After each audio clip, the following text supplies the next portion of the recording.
And Christina Ruffini joins me now. Christina, thanks for being here. So let's kind of take a step back and kind of look at the importance, the significance of this trip that Zelenskyy is making. What is in it for him? What's at stake for him? And what's in it for Joe Biden? Well, there's a lot at stake for Zelenskyy at this point because, the American public has been generally very supportive of this war. We've seen bipartisan support in Congress, but that support is not going to last forever. And the longer the war goes, of course, the harder it is to justify to a skeptical American public why we need to keep paying for this war. So it's funny, actually, earlier today, someone tweeted at me when I said that, Zelenskyy was coming to make a speech to Congress. And so that poor guy, I feel like he's been talking his lungs out for months. But he's very aware that that is now his key job. Like, as much as he needs to command his military, one of the main things about his job is he needs to keep convincing world leaders, including the United States, including the U.S. Congress, which is about to change. Half the chamber is going to change over to Republican control, that they need to stay in this battle. And it's going to be much harder, potentially, I'm sure he hopes, for Republicans when they come into Congress to vote against aid to Ukraine if he's physically looked them in the eyes and said, this is what's happening in my country and this is why we need your help. I mean, Christina, you reminded me that about a year ago, you saw Zelenskyy before this war started. You were following him on a trip. Can you kind of give us a sense of what was happening at the time, what he was, talking about, talking to world leaders, and kind of how that compares to the situation, of course, that he is in now? We understand or expect that he'll be delivering part of this speech today in English. It's kind of insane to think that this was all still 2022. Yeah. But in January, we were in Geneva with our Secretary of State. It was this year. No, yeah. I mean, it's nuts that it's all the same year. So in January, we were in Geneva with our Secretary of State and the Russian Foreign Minister Lavrov, which was this kind of, the Russians at that point were still saying, oh, no, we're not going to invade. The U.S. is making, a big scene of this. And then right on that was the Munich Security Conference, which is this, conference with security professionals from all over the world. And it was rumored that Zelenskyy was going to speak, and people were really worried about him leaving the country on the precipice of this war. There was right into the last minute, people weren't sure he was even going to show up. And he did show up, and it was a whole hubbub, and people rushed around him. And he gave a speech on the stage, which he gave in Ukrainian. And then he did a Q&A with Christian Amanpour of CNN afterwards. And what really strikes me is I remember a moment in the Q&A where I think there was a bit of a translation issue or something. And because she'd been asking all the questions in English and he'd been answering them in Ukrainian. And at one point she said, why can't you just answer in English? Like, you speak English, because they were trying to get it to move along. And he was so worried about his ability to use the language effectively and precisely. He said, this is really important. Language matters. I don't want to make any mistakes. So flash forward to almost a full year later, he's now not only confident enough to make off-the-cuff remarks in the Oval Office, as we saw with President Biden, but he's going to give a speech that we're told is going to be mostly in English. And I think that's twofold. I think that's part of that is he's been dealing with our reporters, American reporters, British reporters, Canadian reporters overseas for an entire year. And also he's hyper aware of who he needs to convince. And this speech, although it's for his country, the audience is not Ukrainians. The audience is you, is me, is Republicans, is Democrats, is the president. It's Americans. He is here to convince America to stay in this fight. I mean, you bring up a really good point, too, about how Congress is going to change. We've already seen some sentiment within the Republican Party of resistance to continuing to fund Ukraine at a time where the U.S. economy is struggling, where, lawmakers are saying that their constituents here at home are trying to pay for things. And obviously, other Republicans argue that, look, this is part of the defense budget. This is something that we have to do to preserve American democracy and trying to make that kind of traditional Republican foreign policy case. But, I would like to kind of get at what exactly he is asking for, right? Because he has been asking the U.S. for money. He's asking for weapons. You mentioned some of them have already arrived or are on their way, or what's kind of the deal in terms of what exactly he's asking for and what he's getting? I mean, so they've been asking for a couple things. Some of them he stopped asking for because he knows he's not going to get, right? At the beginning of the war, they were asking for a no-fly zone over Ukraine to stop Russian bombs from falling on their cities. I think he's come to the realization that, in order to institute a no-fly zone, you have to be willing to shoot down a Russian fighter jet, right? Someone has to make that no-fly zone happen. Someone has to be the bad guys, and there's just not, as supportive as NATO has been in this conflict, that's not something they've been really careful about trying not to engage Russia directly. One of the other things they've up until this point not been willing to do is send them these Patriot missile batteries as an air defense system. Now, we saw them when we were in Poland. They're right at the border. Actually, the airstrip, it's called Rzeszów, Poland. It's about 4 hours south of Warsaw. The airstrip where the president landed when he visited. When he landed there, we could see the Patriot battery set up around that airstrip. But they're on the other side of the border. And the Americans were very specific about not wanting to antagonize Russia and keeping those systems on the other side. As this conflict has progressed, as it's prolonged, as we've seen the Ukrainians really successfully push back Russian ground forces, but are still getting hit in the cities, civilian targets, the power grid has really been taking a hammering, and they're hoping by giving them these Patriots that they will be in a better position to fight back against that specifically. Partially, I think, because they've done so well in the ground war. This is the piece that they're missing. This is the piece they can't defend themselves against. So this will be a huge part. We're also seeing this $2 billion aid package, which is the biggest one so far. That's for a couple of reasons. First of all, they need it, but also I think it's uncertain if the new Congress will so readily approve these large numbers, right? So they're trying to get some things in under the wire. That's a really good point. And in terms of kind of why he's making this trip now, do we have a sense of this kind of timing? I mean, you mentioned that he wants to get this money essentially before the next Congress turns over. Is that it, or are there other things at play? I mean, I think it's all of the above. We saw a really nice moment in the Oval where President Zelenskyy he said he wanted to thank the president, but he also wanted to thank ordinary Americans, and he's paused for a minute and he said, ordinary Ukrainians want to thank ordinary Americans for their support. And that's something that we have seen. Like we said, generally, most of the public is supportive of supporting Ukraine in this war. But I think Zelenskyy knows that even the best goodwill isn't infinite. And in hard economic times, I think, like we talked about, I think you've got a shift of power in Congress. You've got a president who's going to be approaching either to run again or the end of his term. And I think he wants to get, the getting's, I don't want to say good, but, more likely to benefit them.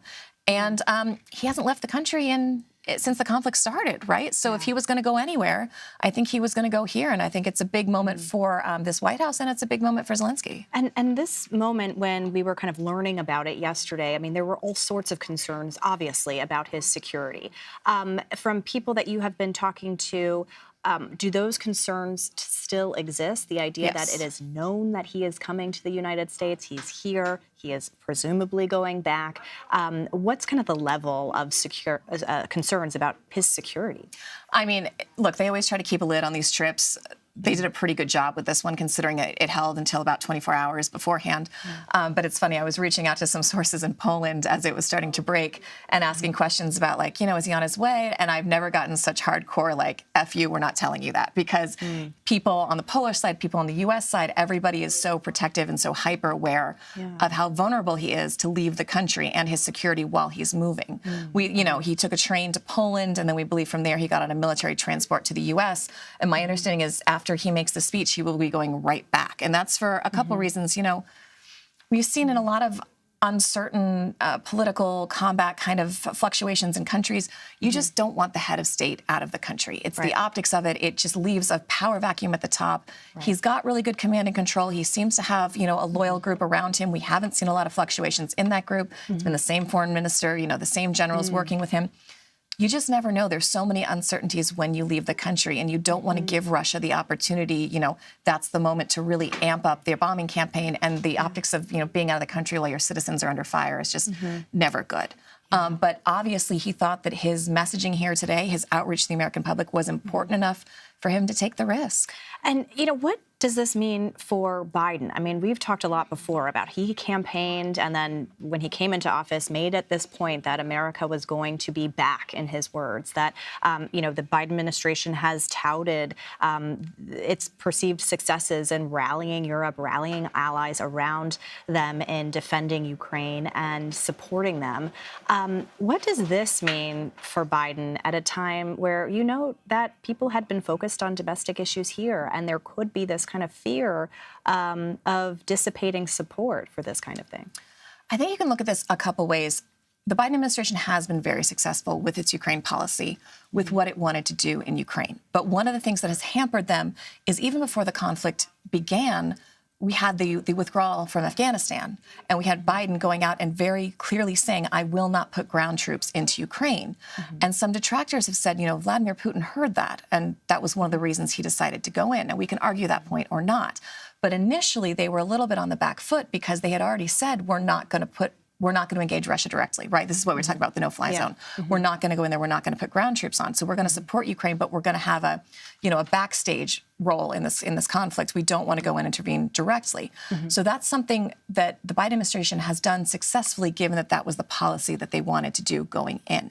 However, again, it's longevity. No coalition lasts forever, especially when all of these European countries, there have been impacts of this conflict. We've seen gas prices go up in Europe, which makes everyone feel it in their pocketbooks, and all politics are local, even something like this. So you've got leaders in Germany, you've got leaders in Hungary, you've got leaders in Poland fighting a population that is having to pay more every single day and is going to start asking, why are we paying for someone else's war? And so again, that's why we're seeing Zelenskyy here today, because he wants to look these lawmakers in the eye and say, thank you, first of all, and also this is why you're in it. These are the lives that you're saving, and this is the difference that your aid, both, emotional support, military support, and financial support is making in our country. I mean, and especially as we're heading into winter. And I mean, that is such a concern, obviously, in Europe. And it is so cold there. It is so, I mean, we were there in February. Well, I was going to say, kind of bring us back to when you were on the ground. I mean, you spent so much time in Poland. You actually stayed because you were there you were in Europe for the Munich conference. That's correct, yeah. Kind of,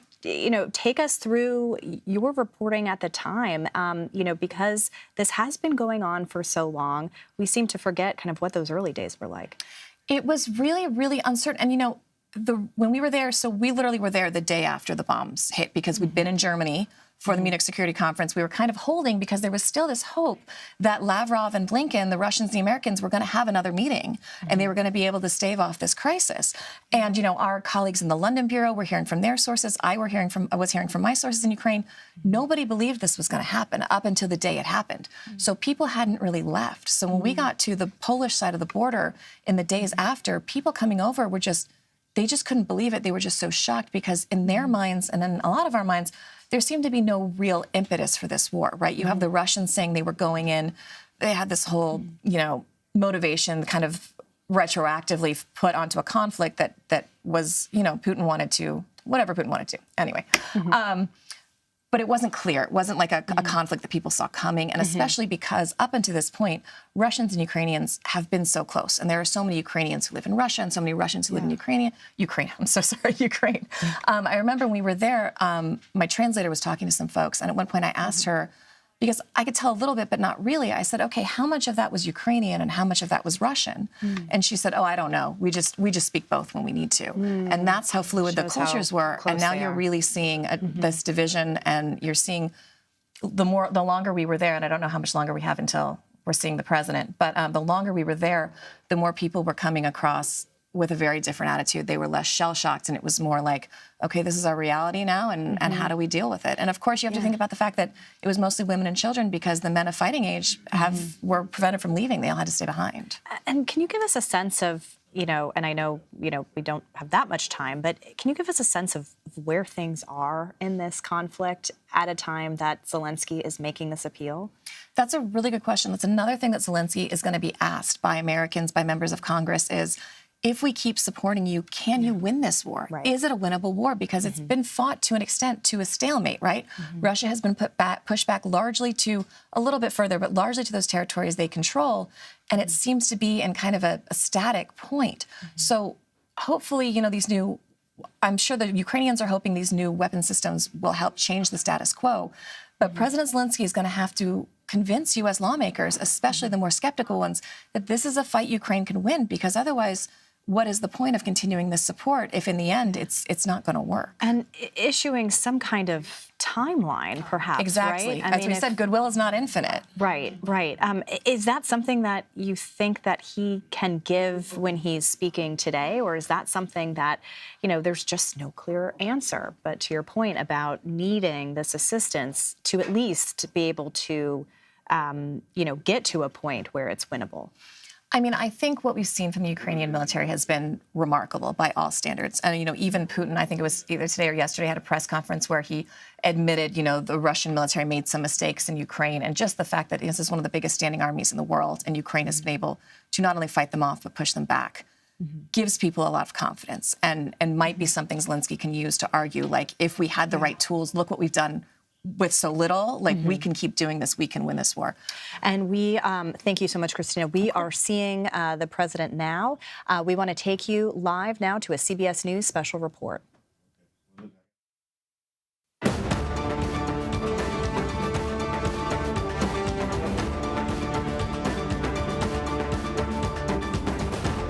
This is a CBS News special report. Hello, everyone. I'm Major Garrett in Washington.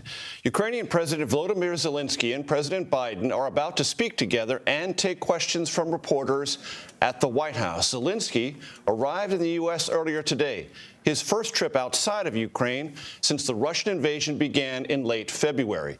The trip, kept under wraps until the very last moment, comes at a pivotal point in the war and for the future of U.S. cooperation with Ukraine. The two leaders met earlier today in the Oval Office to discuss the ongoing conflict, including Ukraine's battlefield capabilities and training the U.S. will continue to supply. President Biden at that meeting announced a new $1.85 billion military aid package that will include, for the very first time, a Patriot missile defense system.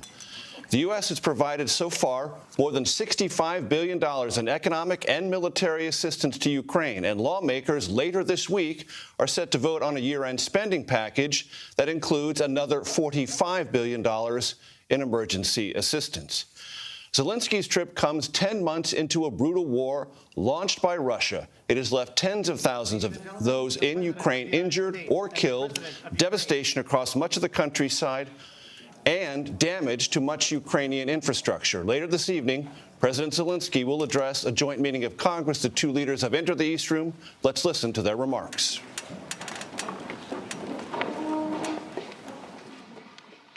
President Zelenskyy, I'm honored to welcome you back to the White House.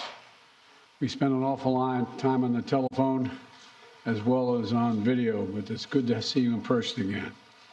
And we've been in close and frequent communication throughout this conflict from the very beginning, but it's particularly meaningful to talk with one another in person, look each other in the eye, because leadership through this terrible crisis has inspired the Ukrainian people, as you have done, Mr. President, and the American people and the entire world. This visit to Washington, your first trip outside Ukraine since February, comes as President Putin is escalating his attacks, his brutal attacks, targeting critical infrastructure to make life as hard as possible for not only innocent Ukrainians, but children and young children, and everything from orphanages to schools. It's just outrageous what he's doing. And as we've heard, as we head into the new year, it's important for the American people and for the world to hear directly from you, Mr. President, about Ukraine's fight and the need to continue to stand together through 2023. This visit also falls on the 300-day mark of Russia's brutal invasion of Ukraine. 300 days since Putin launched an unprovoked, unjustified, all-out assault on the free people of Ukraine. 300 days of Ukrainian people showing Russia and the world their steel backbone, their love of country, and their unbreakable determination, and I emphasize unbreakable determination, to choose their own path. To Ukrainian people, I say to them all, you have demonstrated, you have shown your strong stand against aggression in the face of the imperial appetites of autocrats who wrongfully believe they might be able to make might right, and they're not able to do it. Thus far, they've stood alone, and but you haven't stood alone. You have had significant help. We've never stand alone. You will never stand alone. When Ukraine's freedom was threatened, the American people, like generations of Americans before us, did not hesitate. The support from all across this country, Americans of every walk of life, Democrats and Republicans alike, had the resources and to rebound and resounding united way to provide unequivocal and unbending support for Ukraine. Because we understand in our bones that Ukraine's fight is part of something much bigger. The American people know that if we stand by in the face of such blatant attacks on liberty and democracy and the core principles of sovereignty and territorial integrity, the world would surely face worse consequences. And as I said, when Putin rolled his tanks into Ukraine in February, American people are prepared to have us stand up to bullies, stand up for freedom. That's who we are as Americans, and that's exactly what we've done. Even before the invasion began and Putin threatened Ukraine by building up his forces, we helped make sure Ukraine would be prepared to defend itself, even before they crossed into Ukraine. We provided a steady stream of defensive weapons, including air defense systems and artillery, ammunition, and so much more. And we've not done it alone. From the very beginning, the United States rallied allies and partners from around the world to stand strong with Ukraine and impose unprecedented, and I emphasize unprecedented, sanctions and export controls on Russia, making it harder for the Kremlin to wage this brutal war.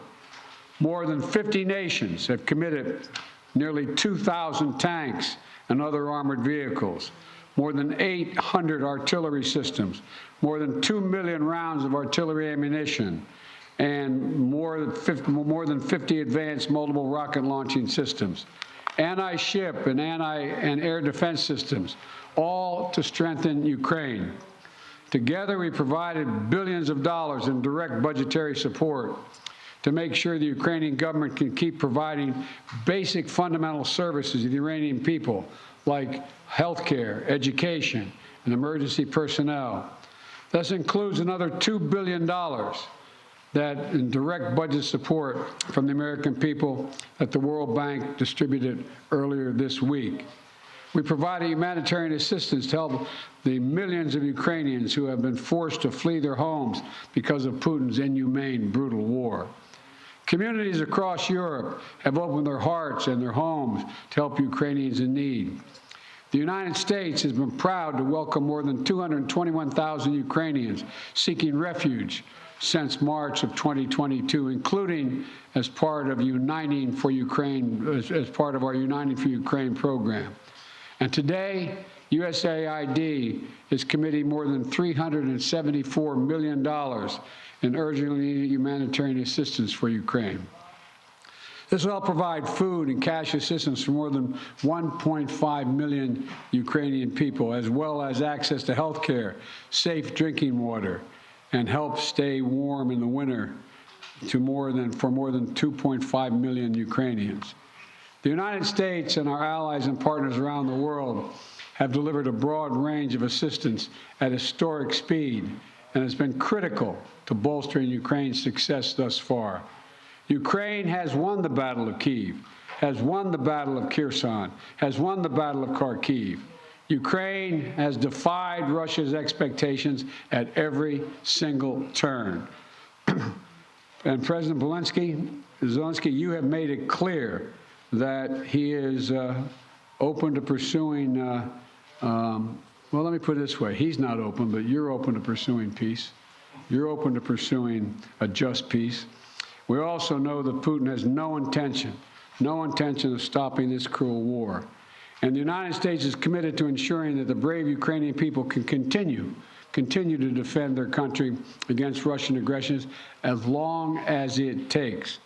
And I want to thank the members of Congress for their broad bipartisan support to Ukraine. And I look forward to signing the omnibus bill soon, which includes $45 billion in additional funding for Ukraine. I'll also sign into law the National Defense Authorization Act, which includes authorities to make it easier for the Department of Defense to procure critical munitions and defense materials for Ukraine and other key materials to strengthen our national security. Today, I'm announcing the next tranche of our security assistance to Ukraine.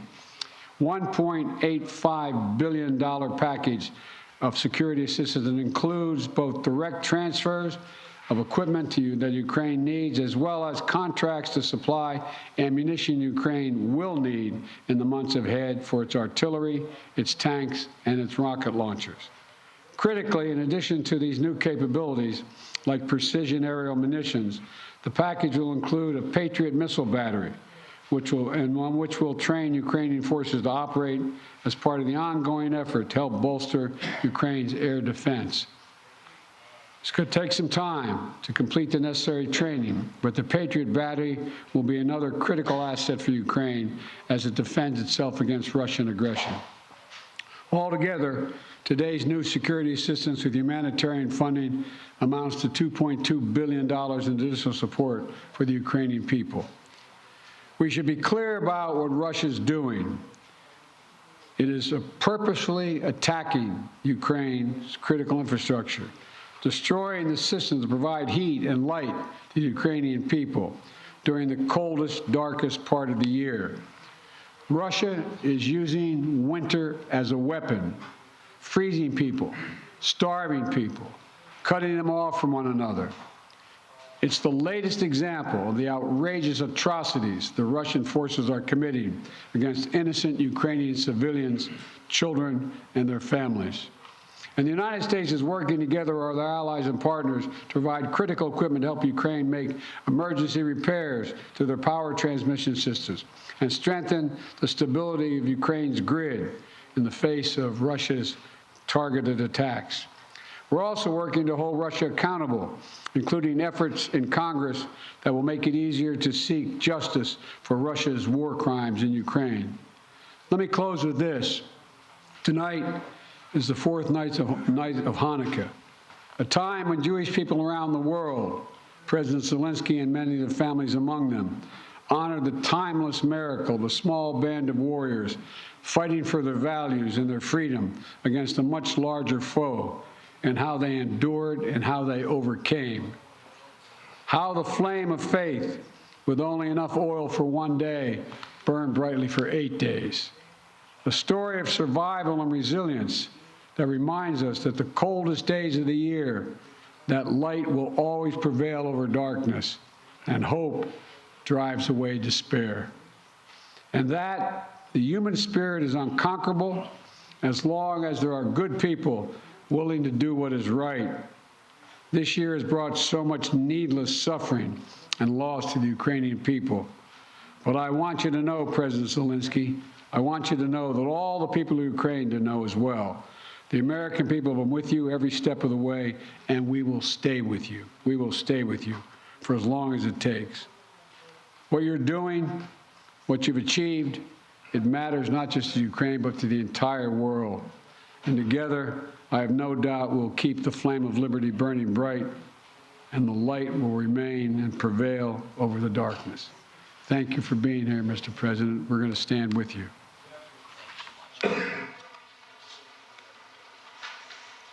Thank you. Шановний пане президенте. Dear Mr. President, please put on the equipment. Once again, Mr. President, President Biden, audience, journalists, ladies and gentlemen, I came here to the United States to forward the word of thanks to the people of America, people who do so much for Ukraine. I am thankful for all of this. This visit to the United States became really a historic one for our relations with the United States and the American leadership. In the last 30 days of this war, we have started a new phase of our interrelations with the United States. We became a real partners and allies with the content. And I felt today during all of my meetings and during our talks. Once again, I would like to thank Mr. President, President Biden, for his candid support and what is very important, the understanding of Ukraine, and for the support of the international coalition to strengthen international law. I am grateful to President Biden for his personal efforts, his steps that unite the partners and global South. When all countries of the world take some position and are focusing on cooperation and mutual understanding, this is very useful for all of the countries, for Ukraine, for the United States. I want to thank the Congress for bipartisan, bicameral support, and I am looking forward to good meetings with the members of the Congress and their support. This is the visit that I'm here today to meet with the Congress. The main issue during my today's talks is to strengthen Ukraine. Next year, our movement forward to fight for our freedom and independence. I have good news returning home. President Biden announced a new package of defense support, about $2 billion, and the strongest element of this package is the Patriots battery systems, something that will strengthen our air defense significantly. This is a very important step to create a secure airspace for Ukraine, and that's the only way we would be able to deprive the terrorist country and their terror attack to strike our energy sector, our people, and our infrastructure. We had a very good negotiation and talks about our strategic steps, which we discussed with President Biden, and what we expect next year and for what we are preparing. This is very important for all Ukrainians, and I am hopeful. And once again, thank you, Mr. President, for $45 billion, because this is a big assistance, and I hope that the Congress will approve this financial assistance for our country. This is almost $45 billion. Thank you very much for the support. Every dollar of this investment for the United States is going to be a strengthening of global security. I know that the American leadership will be strong and will play an important role in global scope. And the United States will help us to defend our values and independence. And regardless of changes in the Congress, I believe that there will be bipartisan and bicameral support. And I know that everybody works for this. And of course, during all of my meetings today, we discussed issues of standoff against terror of Russia, their destruction of our energy infrastructure. We need to survive this winter. We need to protect our people, and we need to be very specific in this area. This is a key humanitarian issue for us right now. This is the survival issue. We are discussing sanctions and legal pressure on the terrorist country, Russia. Russia needs to be held accountable for everything it does against us, against our people, against Europe and the whole free world. And it is very important that we have the peace formula, and for that we offer very specific steps what America can do to help us to implement them.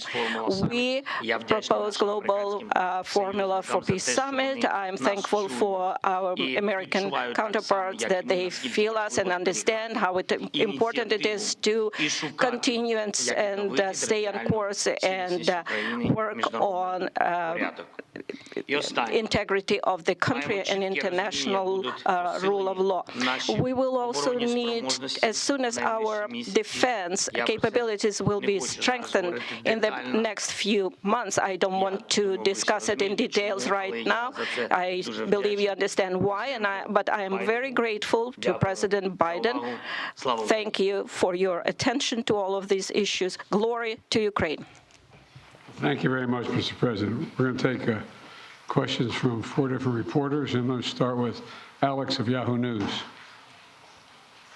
Thank you, Mr. President. In 2022, you presided over a bipartisan international coalition to support Ukraine. How will you keep that coalition from fraying in 2023? And President Zelenskyy, welcome to Washington on this beautiful winter day. What is your message to the American people? Well, answering your questions first, I'm not at all worried about holding the alliance together, NATO and the European Union, as well as other nations. Європейського Союзу. I assume this is simultaneous. All right. Okay. I've never seen NATO or the EU more united about anything at all, and I see no sign of there being any change. We all know what's at stake here. Our European partners, all the more so. They fully understand it. This is about, we've never seen a major invasion of a European country since World War II.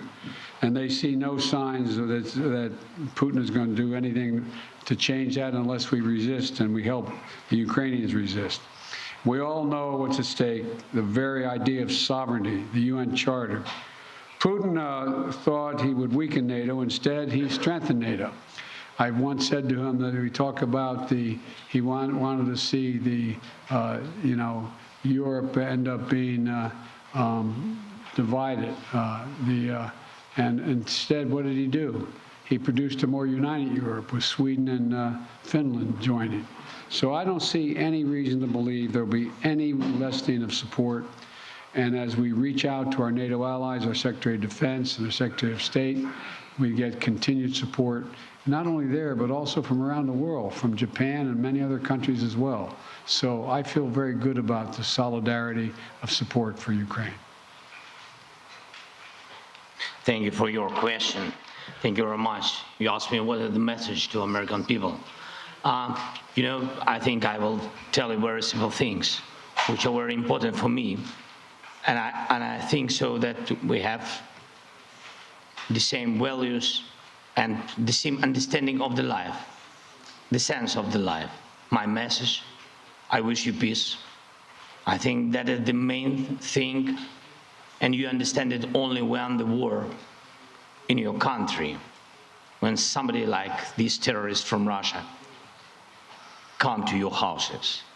And I wish you an adult, and I wish you to see your children when they will go to universities and to see their children. I think that is the main thing what I can wish you. And of course, to be together with us, jointly, because we really fight for our common victory against this tyranny. That is real life, and we will win. And I really want win together. Thanks so much. Not want, sorry, I'm sure. You call on one of your people, press person? Yeah. Будь ласка. Галинтер. Yeah, thank you. Dmitry Anopchenko, Ukrainian television.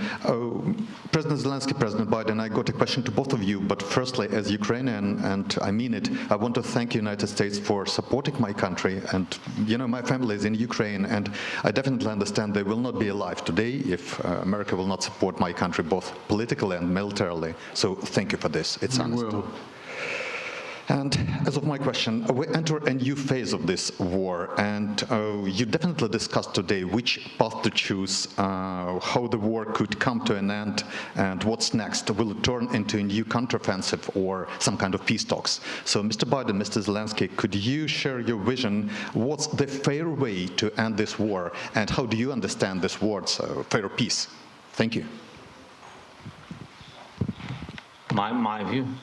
Your guy. I think we have. I see. Although I like him very much already.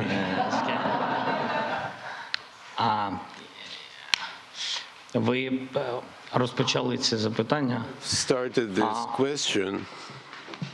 I'm sorry. Sometimes I switch on my native language.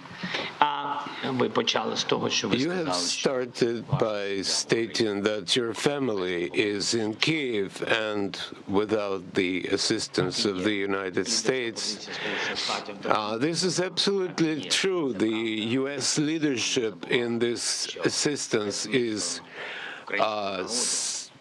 strong, and again, I would like to remind you that U.S. family will be in danger without the armed forces of Ukraine, which is very important. That concerns your questions per se. What would you like to hear? Just peace?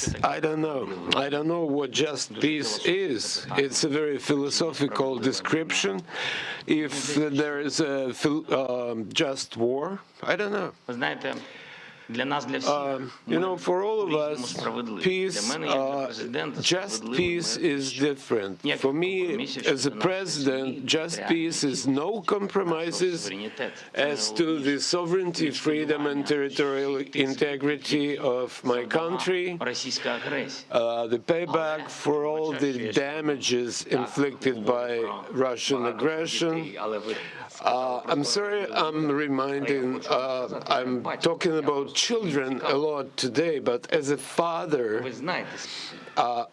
I would like to emphasize, how many parents lost their sons and daughters on the front lines. So what is just peace for them? Money is nothing, and no compensations or reparations are of no consequence. They live by revenge. I think this is a tremendous tragedy, and the longer the war lasts, the longer this aggression lasts, there will be more parents who live for the sake of vengeance or revenge. And I know a lot of people like that. So there can't be any just peace in the war that was imposed on us by these, I don't know how to describe that because we are in the White House and I can't find the proper language. So these inhumans, I would say. Let me respond. I think we share the exact same vision, and that a free, independent, prosperous, and secure Ukraine is the vision. We both want this war to end. We both want it to end. And as I've said, it could end today if Putin had any dignity at all and did the right thing and just pulled out. But that's not going to happen. Not going to happen. It's not going to happen now. So what comes next? What we talked about today was we're going to continue to help Ukraine succeed on the battlefield. It can succeed in the battlefield with our help and the help of our European allies and others. So that if and when President Zelenskyy is ready to talk with the Russians, he will be able to succeed as well because he will have won on the battlefield. And, I don't think we should underestimate the impact this war is having on Russia and the losses they're suffering. And you saw just, I think it was 2 days ago, Putin saying that this is much tougher than he thought. He thought he could break NATO. He thought he could break the West. He thought he could break the alliance. He thought he could be welcomed by the Ukrainian people that were Russian-speaking. He was wrong, and wrong. He continues to be wrong. The sooner he makes it's clear that he cannot possibly win this war, that's when the time we have to put this president in a position to be able to decide how he wants the war to end. My turn, huh? Please, yeah. Phil Mattingly, Matt Mattingly of CNN. Thank you, Mr. President. Welcome, Mr. President. Mr. President, to start with you, your advisors often talk about how critically important you view face-to-face interaction. I'm wondering, after spending 2+ hours face-to-face with President Zelenskyy, what you learned or what you took from the meeting that perhaps you couldn't glean or learn in the phone calls or video conferences, and somewhat tied to that, was there any discussion related to the U.S. assessment that Russia would not take escalatory action now that Patriots are being sent, a Patriot battery will be delivered? Let me answer the first question, the first part of your question. You know I get kidded for saying that there's all politics is personal.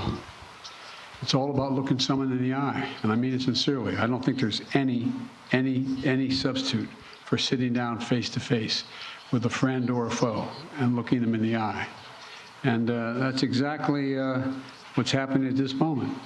We've done that more than once, and we're going to continue to do it. And the winter is setting in, and Putin is increasingly going after civilian targets and women and children, orphanages. This guy is, well, but he's going to fail. And he's going to fail. He's already failed because he now knows that there's no way he's ever going to occupy all of Ukraine. There's no way in which he's going to be accepted by the Ukrainian people. And so he's failed in the past, and it was very important for him and everyone else to see that President Zelenskyy and I are united, two countries together, to make sure he cannot succeed. And I think I may be mistaken, but I know I judge every leader by the way what they say to me, their consistency, and look him in the eye. This guy has to his very soul is who he says he is. It's clear who he is. He's willing to give his life for his country, and all the folks that came with him today. And so I think it's important for him to know we are going to do everything in our power to see that he succeeds. Thanks. What was the second part of your question? I just asked if you had discussed how the U.S. calculated the escalatory effect of sending a Patriot missile battery to Ukraine. I did not discuss that at all with the president, but we do not. It's a defensive system. It's a defensive weapon system. It's not escalatory. It's defensive, and it's easy to not. And we'd love to not have to have them use it. Just stop the attacks. President Zelenskyy, again, welcome. You mentioned earlier that you wanted to make this trip for a while now. Why now? And also, can you tell me what you think the message you are sending to President Putin is, given the fact that 24 hours ago you were on the ground in the front lines with artillery echoing behind you, and now you find yourself in the White House standing next to the president?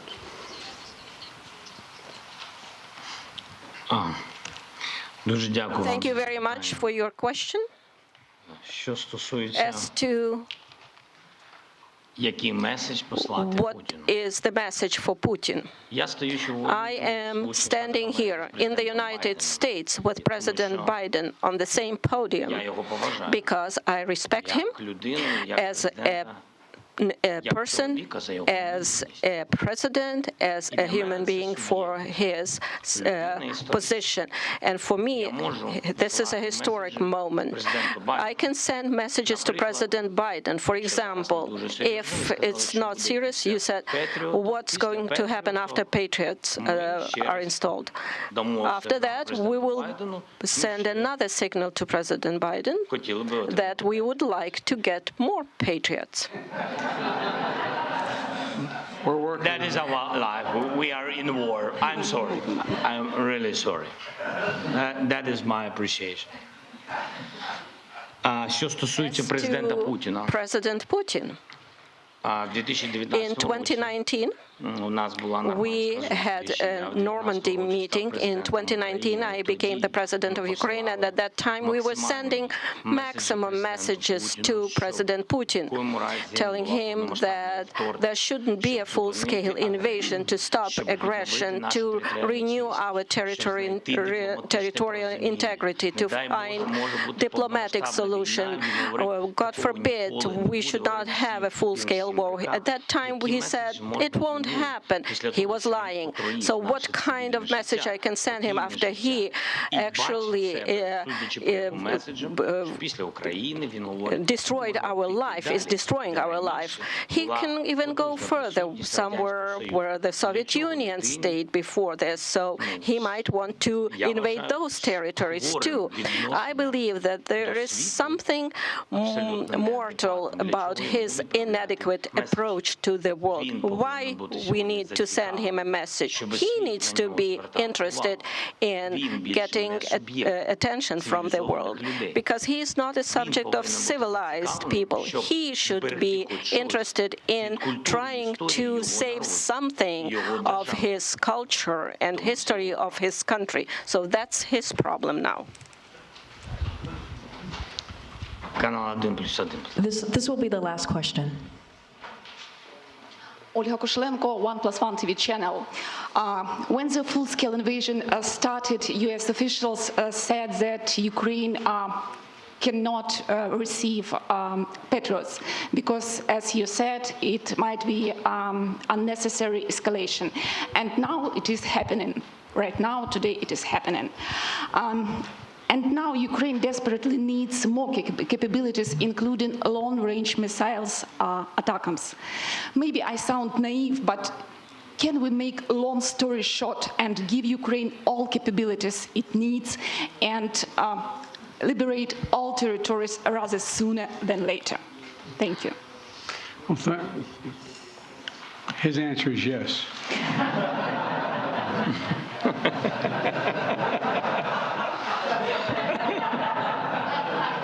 I agree.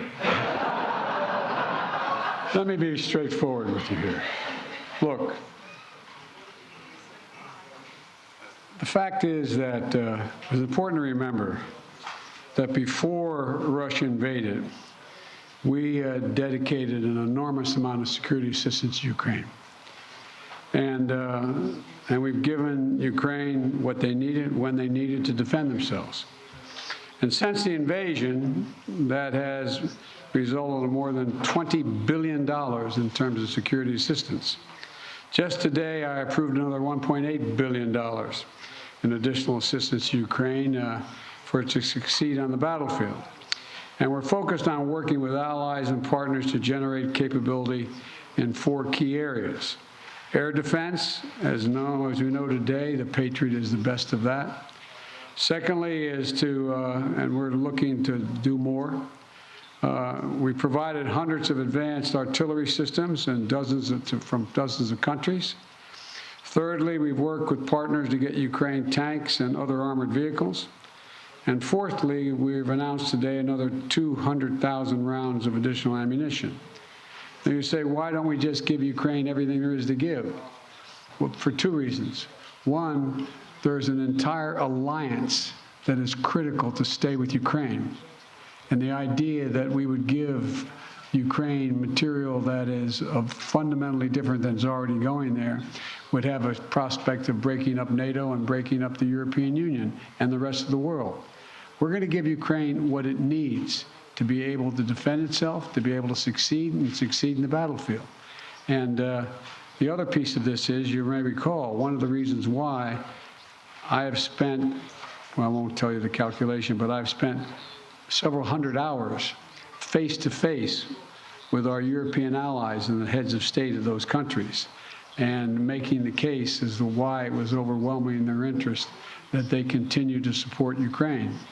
They understand it fully, but they're not looking to go to war with Russia. They're not looking for a third world war, and I think it can all be avoided by making sure that Ukraine is able to succeed in the battlefield. So anyway, there's more to say, but I probably already said too much. Thank you. Well, thank you all very, very much. Appreciate your time and attention. And as I said, Mr. President, you don't have to worry. We are staying with Ukraine as long as Ukraine is there. Thank you all. Thank you so much. All the best. Ladies and gentlemen, please remain in your seats until the official delegations have departed. From President Biden and Ukrainian President Zelenskyy, this message: the stakes in Ukraine and its besieged war against Russia, the one that Russia set in motion in late February, sovereignty, liberty, and the future of international law. And in that matter, President Biden predicted that Russian President Vladimir Putin, who launched this war, will fail. And President Zelenskyy, when asked about what a just peace is, said he doesn't know what that could be because this is an unjust war, and that he wants to prevail on the battlefield. Joining me here at the table, Face the Nation moderator and Chief Foreign Affairs correspondent Margaret Brennan. That last question, Margaret, honed in on the essence of what the future of this conflict may or may not look like. A Ukrainian journalist asked President Biden, why not give Ukraine everything it needs? Because with this announcement of one Patriot missile defense system, the United States is ruling in something it had previously ruled out. That seems to be the heart of this whole matter. That's right. The United States is the pace setter when it comes to arming Ukraine. European countries look to the U.S. and say, what have the Americans given? And then they give behind that. But really, the essence is, if you want the war to end, which is Zelensky's position, let's win on the battlefield. President Biden was a bit on the defensive there in responding to that question, because that reporter zeroed in on exactly the system she knows Zelensky is asking for, the ATACMS, the surface-to-air tactical missiles that could be used offensively. And that is what makes the Europeans uncomfortable. When President Biden was talking about there's an entire alliance and that this could risk breaking it apart, he's referring to the idea that some in Europe are afraid still of this escalating into a direct conflict with Russia that could draw in NATO. That has been the boogeyman that has kept the West from directly intervening in this war. But let's be clear, the United States, as you laid out, Major, has poured in, once Congress approves this package, about $100 billion in financial aid, largely in the form of weapons, but also in the form of intelligence, also in the form of just keeping the lights on. It costs about $5 billion a month just to keep that government up and running and not imploding, and also just to keep some lights on for some part of the day. It's 26 degrees in Kyiv right now. It is freezing. And about 70% of that country only has about 3 hours of electricity per day. We're going to go to Ed O'Keefe in the East Room in just 1 second. But, Margaret, is there not tension between the representations from President Biden? We want to give Zelensky the wherewithal to negotiate something based on strength and not providing everything that Zelensky says he needs to achieve that? There is, and I thought you heard a little bit of edge in President Zelensky's voice when he was asked about that term. I don't know what just peace is. And talking about that you can't talk about a financial package that does away with the pain that parents feel. But President Biden did smooth that over, saying we both want to get to the same place, and this will be on Ukraine's terms. But he is revealing a bit of the tension behind the scenes with the United States trying to see if there is any diplomatic pathway forward. And to date, the CIA director most recently met with his Russian counterpart and said there is no sign of diplomacy at this point. The war's not going in Russia's direction, but Vladimir Putin's not folding. In the East Room, our Ed O'Keefe, our senior White House correspondent and political correspondent. Ed O'Keefe, give us the atmosphere and your take on what just played out before your eyes. Well, I think, as Margaret said, a pretty stark contrast there in where Ukraine would like President Biden to be and where President Biden and the Western world, in essence, are in terms of their willingness to engage in this as much as they can. The Patriot missile battery today is a big symbolic and operational step, and one that the president was happy to talk about. But you saw President Zelensky say, give me more. We need it. There is an unwillingness to go there for all the reasons that Margaret laid out. But there's also a growing unwillingness in this town, among Republicans at least, to continue writing such big checks with very little accountability. But watch tonight for what the Ukrainian president says when he addresses Congress, specifically to those skeptics in the room, if they're even in the room, because we've heard today some Republicans will skip the address so as to not even be there to show him support. How big that group of Republicans is, or how grim it will be going into the new year when Republicans control the House, is unclear, but it is something you heard him speak to today and that President Biden is going to have to be sensitive to going forward. The White House was able to hold this surprise visit under wraps until about 24 hours ago, when word leaked and quickly brought all of the various logistics together. The formal invitation was made to Zelensky last Wednesday. He accepted on Friday. Congressional leaders were informed on Sunday, and he's here today. The expectation is Zelensky will head back to Ukraine on a U.S. military aircraft later tonight. Major. Ed O'Keefe and the East Room, we thank you very much. Margaret Brennan here at the table with me. Our thanks to you. Our coverage will continue on CBS News Streaming, your local news, and tonight on the CBS Evening News. Then CBS News will have live coverage of President Zelensky's address to a joint meeting of Congress. This has been a CBS News special report. I'm Major Garrett in Washington. Good day.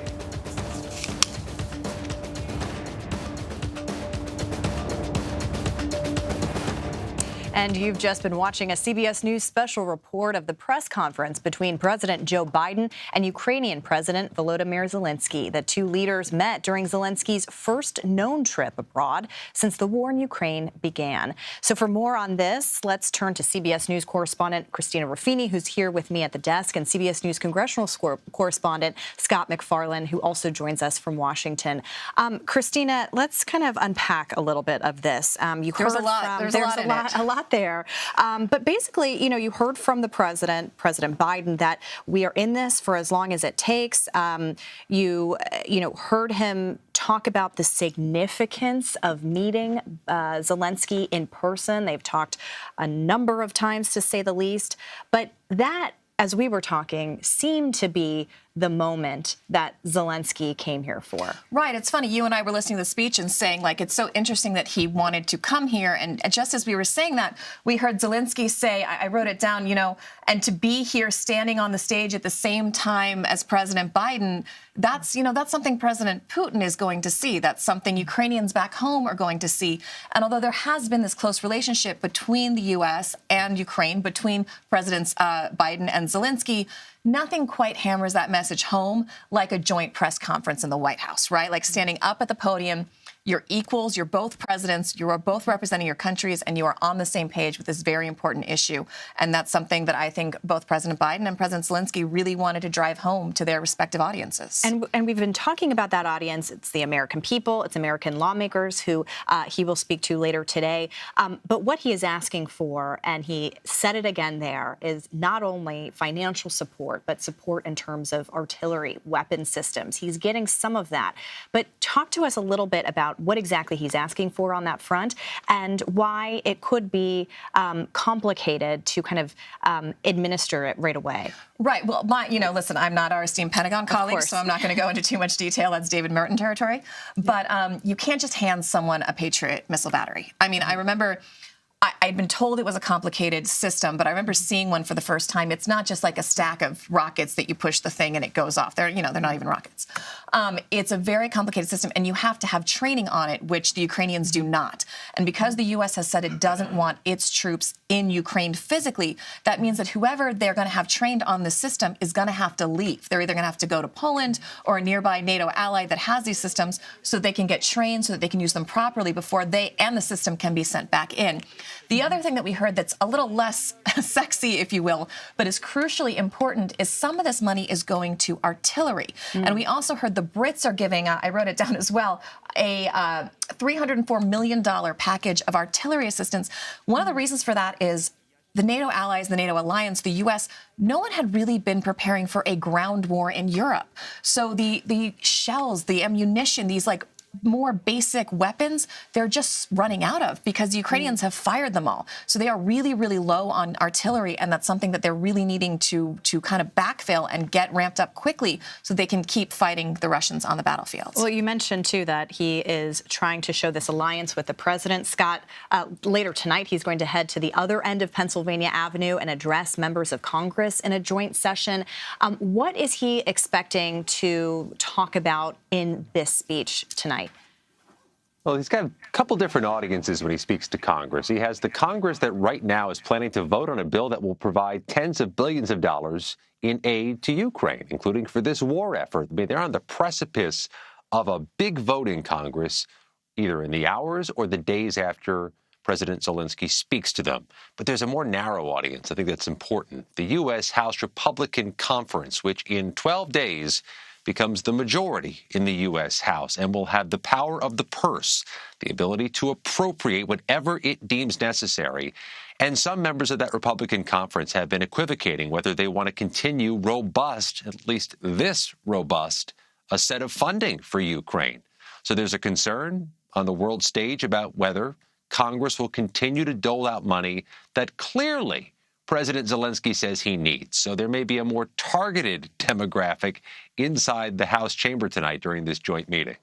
And Scott, that's a really important point here, because you heard Mitch McConnell earlier today saying that the #1 priority is being there for Ukraine. He, of course, represents, what used to be kind of considered under the Trump administration as the old guard of the Republican Party. But, you saw Republican leadership, at least on the Senate side, echoing the support for Ukraine. How big of a faction is this resistance within the Republican Party? Does it threaten to grow? Doesn't have to be large to be impactful or pivotal. The incoming Senate for the 118th Congress is an awful lot like the one that we have right now in the 117th Senate. Nearly as many members, the same political complexion. There's little concern the next Senate will do anything different than this Senate when it comes to Ukraine, which is to robustly fund it. But the new U.S. House is quite different.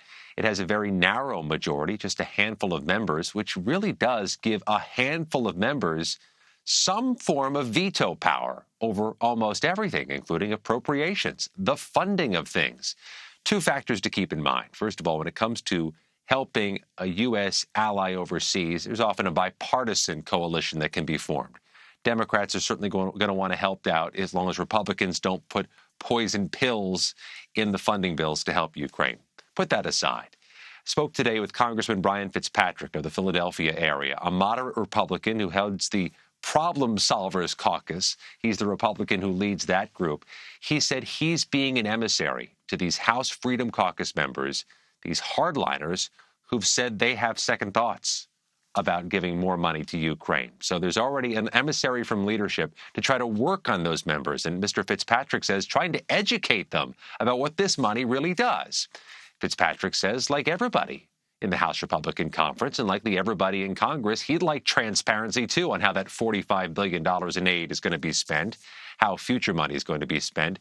But note, Caitlin, that there is an emissary trying to bridge the divide inside the House Republican Conference at a particularly pivotal time.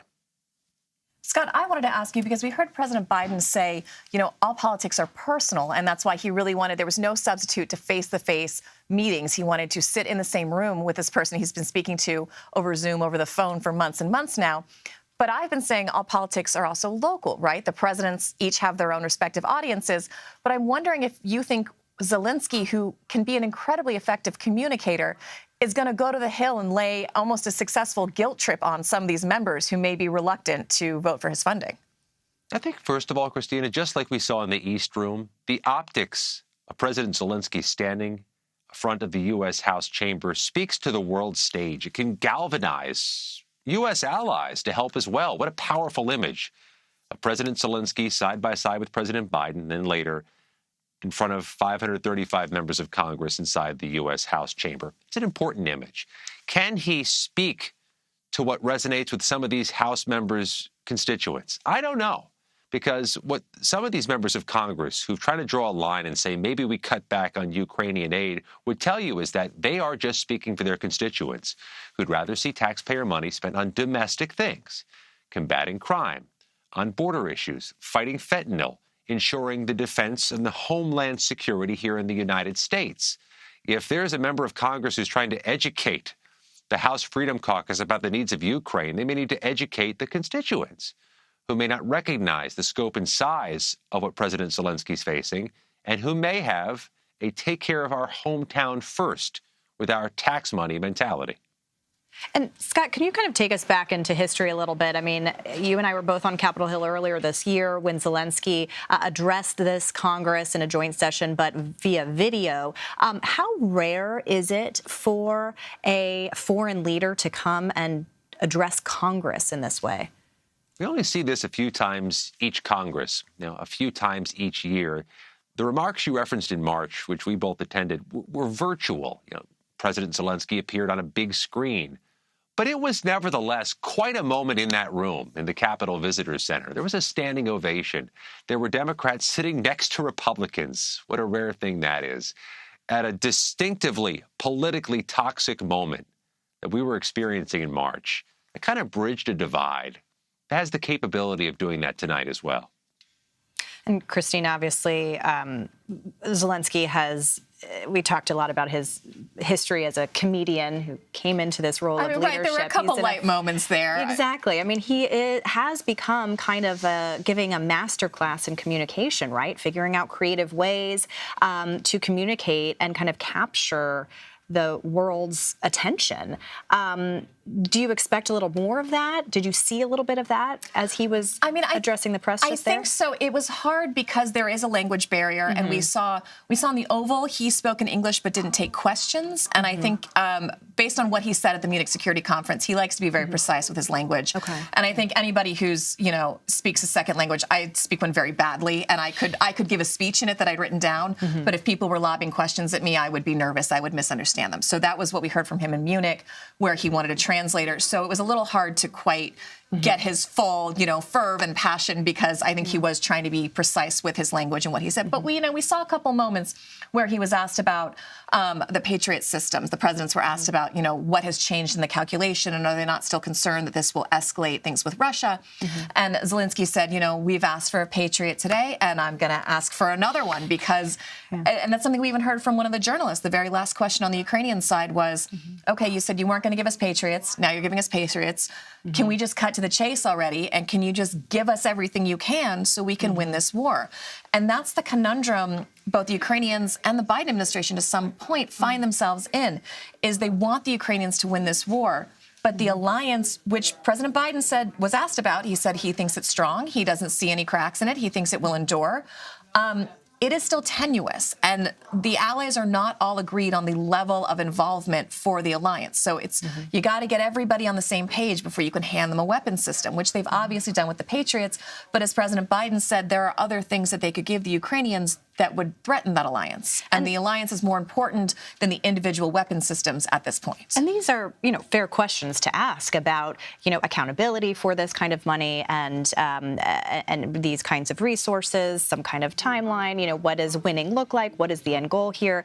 I do want to play a bite from President Biden, though, kind of talking about the significance of, being nearly a year into this war. 300 days since Putin launched an unprovoked, unjustified, all-out assault on the free people of Ukraine. 300 days of Ukrainian people showing Russia and the world their steel backbone, their love of country, and their unbreakable determination, and I emphasize unbreakable determination, to choose their own path. So Biden there saying, just kind of taking stock of this moment. And I was thinking about the last time that Zelenskyy addressed Congress virtually, he played a video that I think, everyone was struck by, showing the devastation, showing these cities before and after. Biden also kind of mentioned the battles that have been won, the successes that Ukraine has had. It seemed to kind of show, look at what they have been able to do with what we have given them. Was that kind of a way to kind of push lawmakers essentially to kind of stay in this and push allies to stay in this, kind of showing what they've accomplished? I think so. And Scott can answer more about lawmakers, but I think he's also trying to get the American public to stay in this. They've had for an administration that is literally under fire. They've had an incredible communications team, and they've had an incredible social media campaign with some of these videos, with Twitter tweeting out some of the devastation that we've seen, and in some places happening in real time. And that's something that people are going to see on their phones as they go about their daily lives. And to Scott's point, lawmakers in some districts may have, as we talked about, all politics are local, and that may be their priority, but this is a way to get into the hearts and minds of Americans, and that's one of the reasons you're going to see him give these remarks tonight in English, because his audience is not Ukraine. His audience is you, is me, is Scott, and is all those people watching at home. Speaking of Congress, Scott, this long-term spending plan that we've been covering all week, that you've been covering all week, includes about $45 billion of aid to Ukraine. Can you give us some more details about what exactly is being considered in this spending package? Well, let's go, first of all, with the aid to Ukraine. That is $45 billion, not in perpetuity, but through October. This big spending bill only buys us about 9 to 10 months' worth of federal government spending. There are many other things included as well. About half of that $1.7 trillion is for the American military and the U.S. Department of Defense. Included in that $858 billion you see there on your screen is a service member pay raise, long sought after at a time of inflation, a pretty important thing as well. There are other non-spending items in there. There are almost countless non-spending items in there. I mean, among other things, it reforms the Electoral Count Act. They're trying to change how the electoral votes are counted on future January 6ths. There's a provision to ban the use of TikTok by federal workers on their government phones. There's 4,100 plus pages of stuff in this spending bill, and the timing is critical here, Caitlin. Members of Congress are here today, and they're here tonight. They want to get this vote done in the next 24 hours. Any number of members of the U.S. Senate want to get out of town before the weather hits in their home area, and Friday weather is hitting almost nationwide. So there's a timing issue here. But one footnote, I think it's important to underscore this. Not everybody in Congress is back in town, even though there are votes ongoing. You'll recall earlier this Congress, because of the COVID pandemic, they implemented this proxy voting system where members can vote remotely through a proxy and stay in their hometowns. Even though the pandemic has subsided a bit, they kept the proxy voting in place for a few more months. They'll do so through the end of this calendar year. So some of the people who would otherwise be here to hear President Zelenskyy are actually back home. So he won't have a full chamber. He won't have a full audience. And CBS News has confirmed the Speaker of the House told her members, no family, no guests, no retired or ex-members of Congress tonight. Just those who are sworn into the 117th Congress are permitted in the chamber. Well, Scott, we're hearing security is going to be really intense up there as well. I mean, I know I've been on the border. I was on the border where our Secretary of State and their Foreign Secretary walked across the Polish border and literally took one step into Ukraine. And the hold on that was so incredibly tight and so paranoid. And that was, you know, a small, controllable group. Can you talk to us about some of the protocols that have gone into place around where his speech is going to be in the Capitol tonight? Yeah, inside a controlled area, inside the U.S. Capitol grounds, they tightened the controls nonetheless. They've swept some of the streets outside of cars and vehicles and blocked traffic. There'll be a perimeter, almost State of the Union-like, around the U.S. Capitol to keep more people away who aren't credentialed. And I mentioned the limitations inside the chamber, perhaps for crowd control, perhaps because of security needs. They're limiting who can be there. Again, no families, no VIPs, no former members of Congress. That's who tends to infiltrate those seats and those doors during big events at the Capitol. So they've reduced kind of the footprint of people around President Zelenskyy. And all of this is a coordination effort. We know Capitol Police were notified late yesterday afternoon to begin their preparations for their part of synchronizing this security. But it works with multiple agencies. Secret Service is a piece of this, no doubt. The Department of State and its domestic security teams have some part of this as well. And all of this needed to be coordinated with precious little notice. As we reported earlier, word of this trip didn't get out to everybody involved till 24 hours ago. That image, essentially, of a State of the Union address is certainly one that Zelenskyy wants to project, as we talked about. Christina Ruffini here at the desk and Scott McFarlane, thank you so much. We're going to take a quick break, but there's more ahead. You're streaming Red and Blue.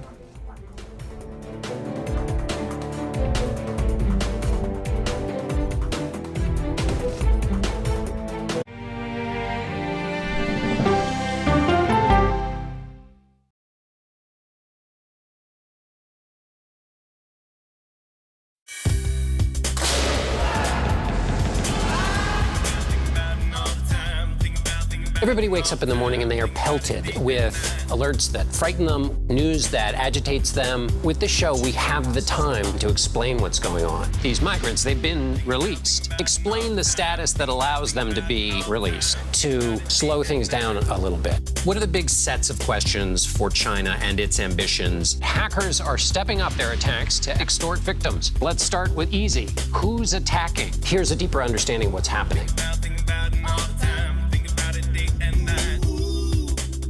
Prime Time with John Dickerson. Stream on the free CBS News app. An original documentary from CBS reports tensions rising between a powerful country and a vital island. The supply of this technology came grinding to a halt. The world would grind to a halt. Absolutely. As Taiwan faces threats and aggression, Taiwan is on the front line, and we understand our responsibility as a democracy.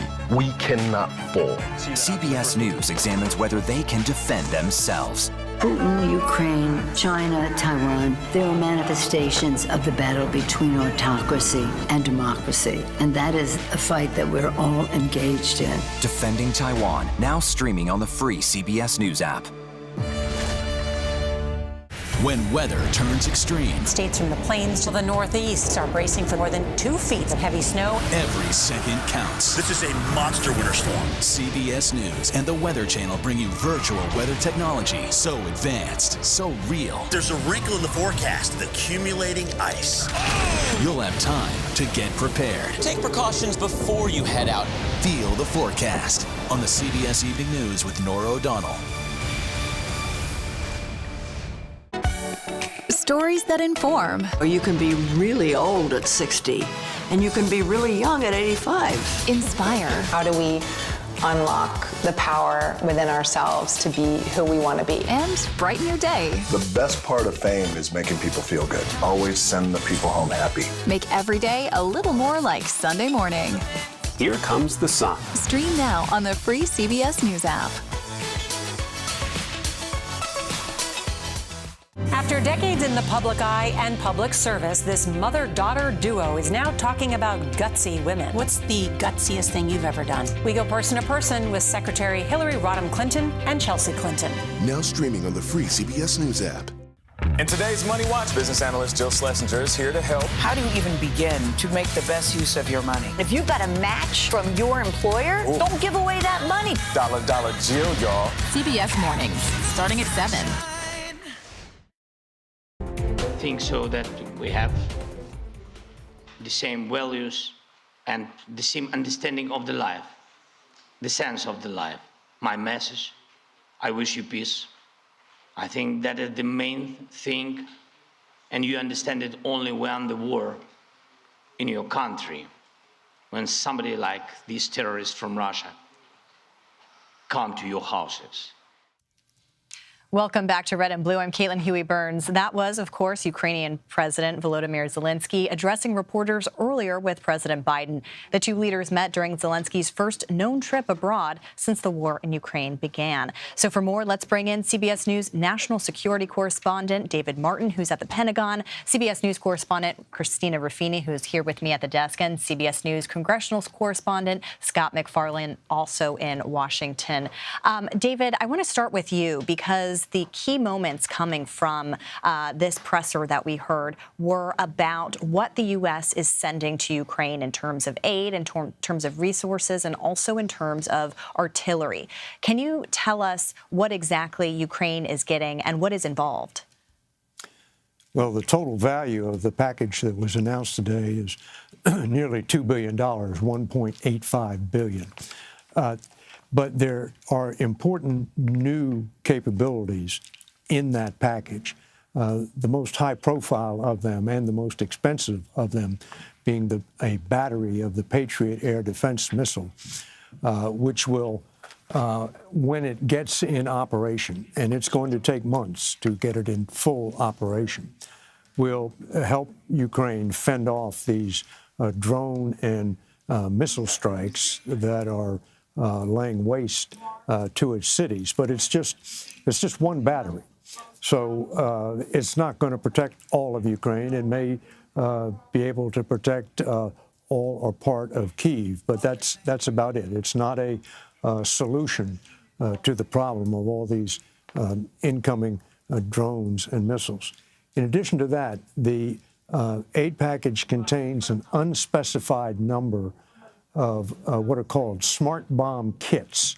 And what they do is turn a dumb bomb, of which Ukraine has plenty, into a satellite-guided smart bomb, which a Ukrainian plane can then release from as far as 40 to 50 miles away from the target, and it will then glide in and strike the target with GPS accuracy. So that is a new capability that they haven't had. It's sort of an airborne equivalent of these HIMARS long-range rockets that the U.S. started supplying last summer, and which made such a big difference on the battlefield. And there's another part of the package of $800 million worth, in which they are simply buying old Soviet-caliber ammunition from countries around the world that they can then give to the Ukrainians to use in all of their old Soviet-era equipment and in some of the equipment they've captured from the Russians. They've captured quite a few tanks. They need ammunition for those tanks. The United States is going to pay a manufacturer to give that ammunition to the Ukrainians. David, Caitlin asked you what's in the package, but I want to ask you what's not in the package, because we heard from President Zelenskyy he plans to ask for another Patriot missile battery. You just ran us through the limitations of having only one. But we heard from the final question was from a Ukrainian journalist who said, basically, why don't you give us all the things? So what are the things the U.S. isn't giving them that could potentially be available? Longer range weapons. The fear is that if you give Ukraine a weapon that has the range to strike into Russia, Ukraine will strike into Russia. I mean, we've seen them launch a drone attack with one of their own drones at an air base not too far away from Moscow. If you gave them, for instance, F-16s, which is one of the weapon systems they are clamoring for, then they would have the capability to strike targets inside Russia. You can put all sorts of constraints on what you give them. You can say, under no circumstances can you use these against the territory of Russia. But, you know, in a war, constraints have a way of falling away. So, and then, of course, a direct attack on Russian territory that was enabled by the United States giving the weapon to Ukraine. That in the Biden administration's calculation would risk starting a direct war with Russia, and that is for all the talk about defending Ukraine, defending Western values, the number one priority here, it remains not to start a direct war between the United States and Russia. And David, on that note, I mean, the Biden administration has been very adamant about no U.S. boots on the ground in Ukraine. But he also mentioned today that U.S. troops are going to help train to use some of these systems. Can you tell us a little bit about what that would look like, where it might be, what will be required of the U.S. military? Well, the training will most likely take place in Germany, where there's a big U.S. training ground that has been used for decades and decades to train American troops, and where they've been training some Ukrainian troops already. But the standard training package for a Patriot crew is 10 months. Now, we're in wartime conditions, and you can compress that some, and you don't have to teach them everything before you put that system into the field. But that's the kind of training that is involved. This is a high-tech system that is difficult, A, to operate, and B, to maintain. And of course, if you give them a weapon they can't maintain, then there's no point in giving them a weapon. You're talking about one battery here. A battery consists of 8 launchers. 8 launchers have, each launcher has 4 tubes in it. 8 times 4, 32. That's how many missile tubes we are providing Ukraine. Now, there'll be obviously reloads for those missile tubes, but this is not a game changer. This is an improvement in the air defenses that Ukraine has, and a hedge against Iran providing Russia with short-range ballistic missiles, because although Ukraine is getting very good at shooting down these Iranian drones, ballistic missiles travel much, much faster, and they are much, much harder to shoot down, and you need a Patriot to shoot down an incoming ballistic missile. So it's a hedge against the day, which many people think is coming, that Iran might. David, one of the things we were talking about here at the desk, and neither of us, frankly, felt we had the capacity to answer, so we're going to bother you with it instead, is we're wondering if, where is the calculation between this drip, drip, drip of, eventual capitulation? Okay, we'll give you the heavier weapons. We'll give you the Patriot system. Maybe we'll give you a second. Zelensky says he's going to ask for it. Versus, to answer the Ukrainian journalist's question, why not give them everything now and end the war sooner? Is there a concern that if they don't step up with the weaponry, that this war will continue to drag on to a stalemate, to a point where it can't come to a resolution? Or is this just what we've got and this is how we're doing it and there's really no other alternative?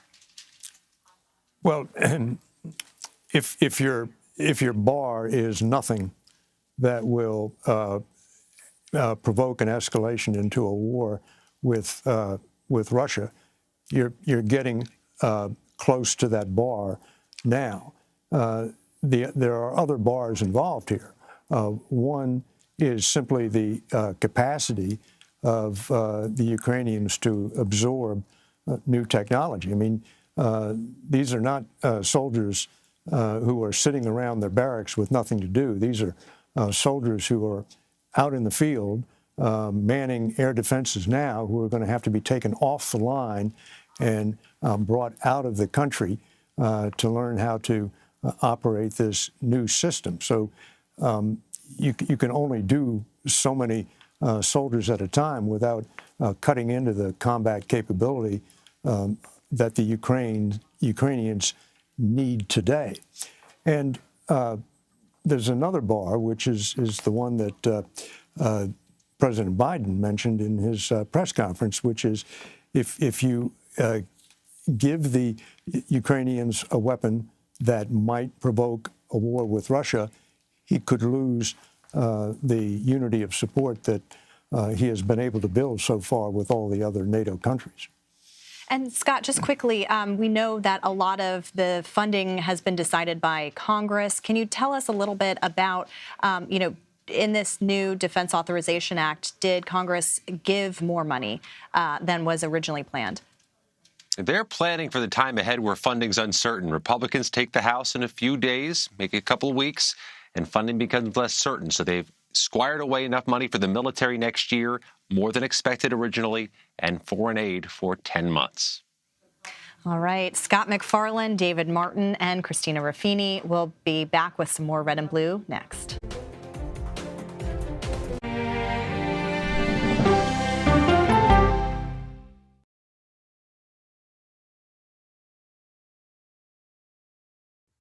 An original CBS Reports documentary. Yoga and wellness has become a place of anti-science. Online clickbait. The algorithms feed you content based upon your own fantasy. Potentially at my peril. There's no question about it. Spreading digital disinformation. Their entire yoga studio and spiritual community got so embedded in all of the QAnon stuff that it became a sick place. Why pro-health people are fertile ground for anti-science messages. We can just go into the whole mask thing. A lot of us just believe that's symbolism for silencing people. People are locked in this mindset. They've been taught to accept what the medical doctors say. No longer are you going to be willing to take any medical advice. It's a big problem that we urgently need to address. An original CBS Reports documentary streaming now. An original CBS Reports documentary. We need to put an end to this territorial status. Will statehood create a better Puerto Rico? So that we have the same quality of life that you see in the States. What do you worry about? Me living here in the future. They're giving incentives to non-Puerto Ricans to come to Puerto Rico and extract our natural resources and take over our land. Vacation in Puerto Rico, and in exchange for that, you don't pay taxes. Why would I allow somebody who abused me for 123 years to then consume me? An original CBS Reports documentary, streaming now. When weather turns extreme, States from the plains to the northeast are bracing for more than 2 feet of heavy snow. every second counts. This is a monster winter storm. CBS News and the Weather Channel bring you virtual weather technology so advanced, so real. There's a wrinkle in the forecast, the accumulating ice. You'll have time to get prepared. Take precautions before you head out. Feel the forecast on the CBS Evening News with Nora O'Donnell. People from every corner of America facing challenges. Everyone is just looking for some type of connection. Just raise your hand and say, hey, I'd like to help. Coming together to find solutions. We are going to do something about it. Their stories are our stories. Welcome to Eye on America. Stream now on the free CBS News app. We are so excited, we just can't hide it. CBS mornings are, well, everything your morning should be. Let's do it! Let's go! CBS Mornings, starting at 7. Stories that inform, inspire, and brighten your day. The best part of fame is making people feel good. Make every day a little more like Sunday morning. Here comes the sun. Stream now on the free CBS News app. When weather turns extreme, CBS News and the Weather Channel bring you virtual weather technology so advanced, so real, you'll have time to get prepared. Feel the forecast on the CBS Evening News with Nora O'Donnell. Welcome to Red and Blue. I'm Caitlin Huey-Burns, coming to you from our Washington bureau. Thank you for joining us. President Biden welcomed Ukrainian President Zelenskyy at the White House today. The two leaders met during Zelenskyy's first known trip abroad since the war in Ukraine began. The Ukrainian president will address a joint meeting of Congress tonight. Here are some of what President Biden and President Zelenskyy had to say at a joint presser today. As long as there are good people willing to do what is right, this year has brought so much needless suffering and loss to the Ukrainian people. But I want you to know, President Zelenskyy, I want you to know that all the people of Ukraine to know as well. The American people have been with you every step of the way, and we will stay with you. We will stay with you for as long as it takes. We really fight for our common victory against this tyranny. That is real life, and we will win. And I really want win together. This guy has to his very soul is who he says he is. It's clear who he is. He's willing to give his life for his country. For more on Zelenskyy's visit, John Kirby joins us now. He's the National Security Council Coordinator for Strategic Communications. Admiral, good to see you. Thanks for being here. What exactly is the Biden administration hoping to accomplish with this meeting with President Zelenskyy? Well, there was a couple objectives here. One was to make sure that as winter sets in and as Putin has escalated this conflict by targeting civilian infrastructure, critical infrastructure, and civilians themselves, that President Zelenskyy knew, tangibly could tell how much the United States was going to stand by Ukraine going forward. We've got an omnibus bill that's coming up. Hopefully we'll get passed through the Congress in the next day or so. That will give us another $45 billion worth of authority to go out and purchase more weapons, more capabilities for Ukraine, and provide other financial assistance. That was the main purpose, was to make sure that, again, as this war has entered a new phase, President Zelenskyy could tell that the American people and that this administration would stand by them. And it was, striking to hear the significance of the two men meeting face to face. Biden said politics is personal. He is asked about the significance of standing with Zelenskyy. What kind of message does that send to allies? What kind of message does that send abroad? What is the significance that the Biden administration sees about the moment of them standing together? The common message is really one of unity and resolve. That's a message that was obviously delivered to the American people, to the Ukrainian people, to our allies and partners, not just in Europe, but around the world who are contributing assistance to Ukraine. It's also a very important message for Vladimir Putin and for the Kremlin, so that they can see demonstrably, tangibly, the United States is going to stay with Ukraine. We're going to stick with them. We're going to support them. As the president said tonight, we're going to support them for as long as it takes.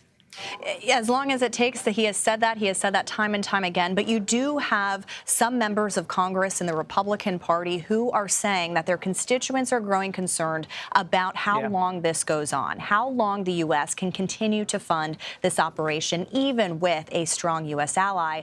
How long does this go on? What does it mean, whatever it takes? It's difficult to put a date on the calendar and say, okay, this is where it ends, because we just don't know. And the two leaders talked about that today. It's hard to know how and when this war is going to end. But we want to make sure that if and when it comes to a negotiated settlement, if Mr. Zelenskyy finds himself at the table across from Vladimir Putin, negotiating a diplomatic end, that he can do it with the strength that he needs and the leverage he needs. And that's why we're going to make sure that his military can continue to succeed on the battlefield. And that was the point the president was making tonight. So it's difficult to know exactly how long. But when he says as long as it takes, the president means that. I would just add a couple of points there, though, on the Republican concerns that you mentioned. And clearly, they've made that known publicly. I would say that we need to appreciate the bipartisan support that we've had from Congress, both sides of the aisle, both chambers of Congress, fully supporting our efforts to assist Ukraine for the last 10 months, actually even longer than that, before the invasion even started. And we have every expectation that that support's going to continue, even with the new Congress next year. Yeah, and you heard McConnell say today that this is a top priority. I do want to ask about these, what is being sent over to Ukraine, mentioning the Patriot systems. Our David Martin, Pentagon correspondent, was just telling us before you came on that, noting that this is just one battery, that it's not going to make a huge difference. How do you see it? And, in response to what one of the Ukrainian journalists asked, will there be more coming? It may only be one battery, but it will be a significant contribution to Ukrainian air defense. It's got a range of 35 to 40 kilometers there in terms of the ability to hit targets coming in. It's a very effective, very advanced system. So we do believe it's going to make a difference on the battlefield. But the thing about air defense is it has to be layered. It can't just be one system. And I think that's what David was probably talking about. It's got to be other systems. And we have provided more advanced short-range air defense systems, and we're going to continue to do that as well. And other allies and partners are also contributing air defense systems of various ranges and strengths and capability to help Ukraine really develop the sort of layered air defense that they need. The president also said that he is, that U.S. troops will train Ukrainians to be able to use these kinds of weapons. What does that look like? There's still that commitment of no troops on the ground. That's correct? That's right.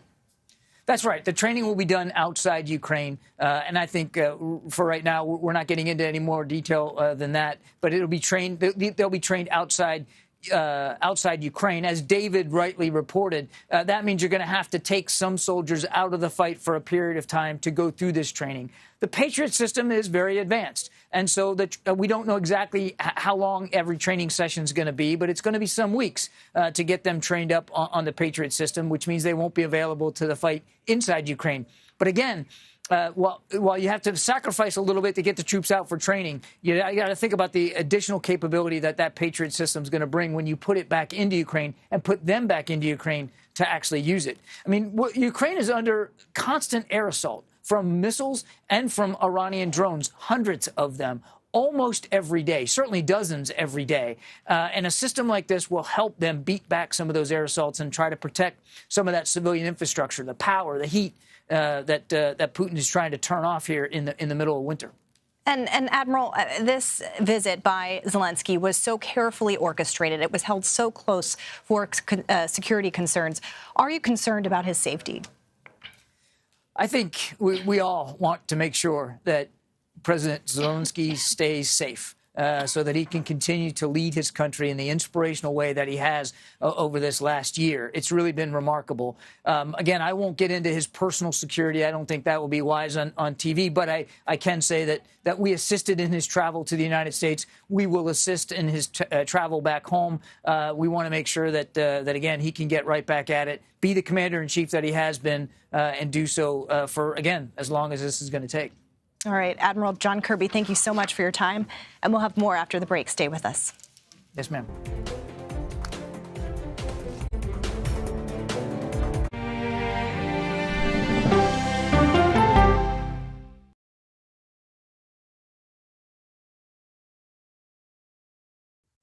An original CBS Reports documentary. Yoga and wellness has become a place of anti-science. Online clickbait. The algorithms feed you content based upon your own fantasy. Potentially at my peril. There's no question about it. Spreading digital disinformation. Their entire yoga studio and spiritual community got so embedded in all of the QAnon stuff that it became this sick place. Why pro-health people are fertile ground for anti-science messages. We can just go into the whole mask thing. A lot of us just believe that's symbolism for silencing people. People are locked in this mindset. They've been taught to accept what the medical doctors say. No longer are you going to be willing to take any medical advice. It's a big problem that we urgently need to address. An original CBS Reports documentary streaming now.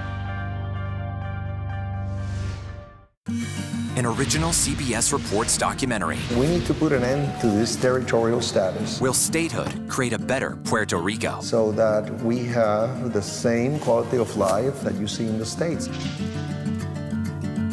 What do you worry about? Me living here in the future? They're giving incentives to non-Puerto Ricans to come to Puerto Rico and extract our natural resources and take over our land. Vacation in Puerto Rico, and in exchange for that, you don't pay taxes.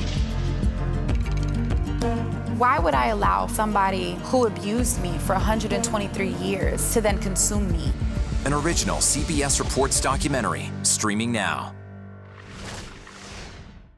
When weather turns extreme, States from the plains to the northeast are bracing for more than 2 feet of heavy snow. every second counts. This is a monster winter storm. CBS News and the Weather Channel bring you virtual weather technology so advanced, so real. There's a wrinkle in the forecast, the accumulating ice. You'll have time to get prepared. Take precautions before you head out. Feel the forecast on the CBS Evening News with Nora O'Donnell. People from every corner of America facing challenges. Everyone is just looking for some type of connection. Just raise your hand and say, hey, I'd like to help. Coming together to find solutions. We are going to do something about it. Their stories are our stories. Welcome to Eye on America. Stream now on the free CBS News app. We are so excited, we just can't hide it. CBS mornings are, well, everything your morning should be. Let's do it! Let's go! CBS mornings, starting at 7. Stories that inform, inspire, and brighten your day. The best part of fame is making people feel good. Make every day a little more like Sunday morning. Here comes the sun. Stream now on the free CBS News app. President Zelenskyy appeared at a joint news conference just a short time ago with President Biden. The Ukrainian president will deliver remarks tonight at a joint session of Congress, joint meeting of Congress, starting at 7:30 Eastern. We will bring that to you live here on CBS News. So for more on Zelensky's visit, let's bring in Margaret Brennan, who joins us now. She, of course, is CBS News chief foreign affairs correspondent and the moderator of Face the Nation. And we have CBS News correspondent Christina Ruffini here at the desk with me. So, Margaret, let's start with you. What were some of the top lines that you heard from Zelenskyy? What were some of the messages being sent from the Ukrainian president? Well, you know, Caitlin, the visit itself is probably the most powerful message. You see President Zelenskyy go into the front lines in areas that were just cleared from combat, and that's a risky visit. This visit to Washington is one he probably couldn't afford not to make at this particular moment because of the need for continued financial and military support, what you've been talking about in terms of the growing skepticism among lawmakers, many of them Republican, but also some progressive lawmakers lawmakers who have raised questions about whether the United States should continue to provide the level of aid and lead the way that the United States has with about $100 billion, which is where the U.S. will be if Congress goes ahead and greenlights this omnibus package, as it is expected to do just in the next 24 hours.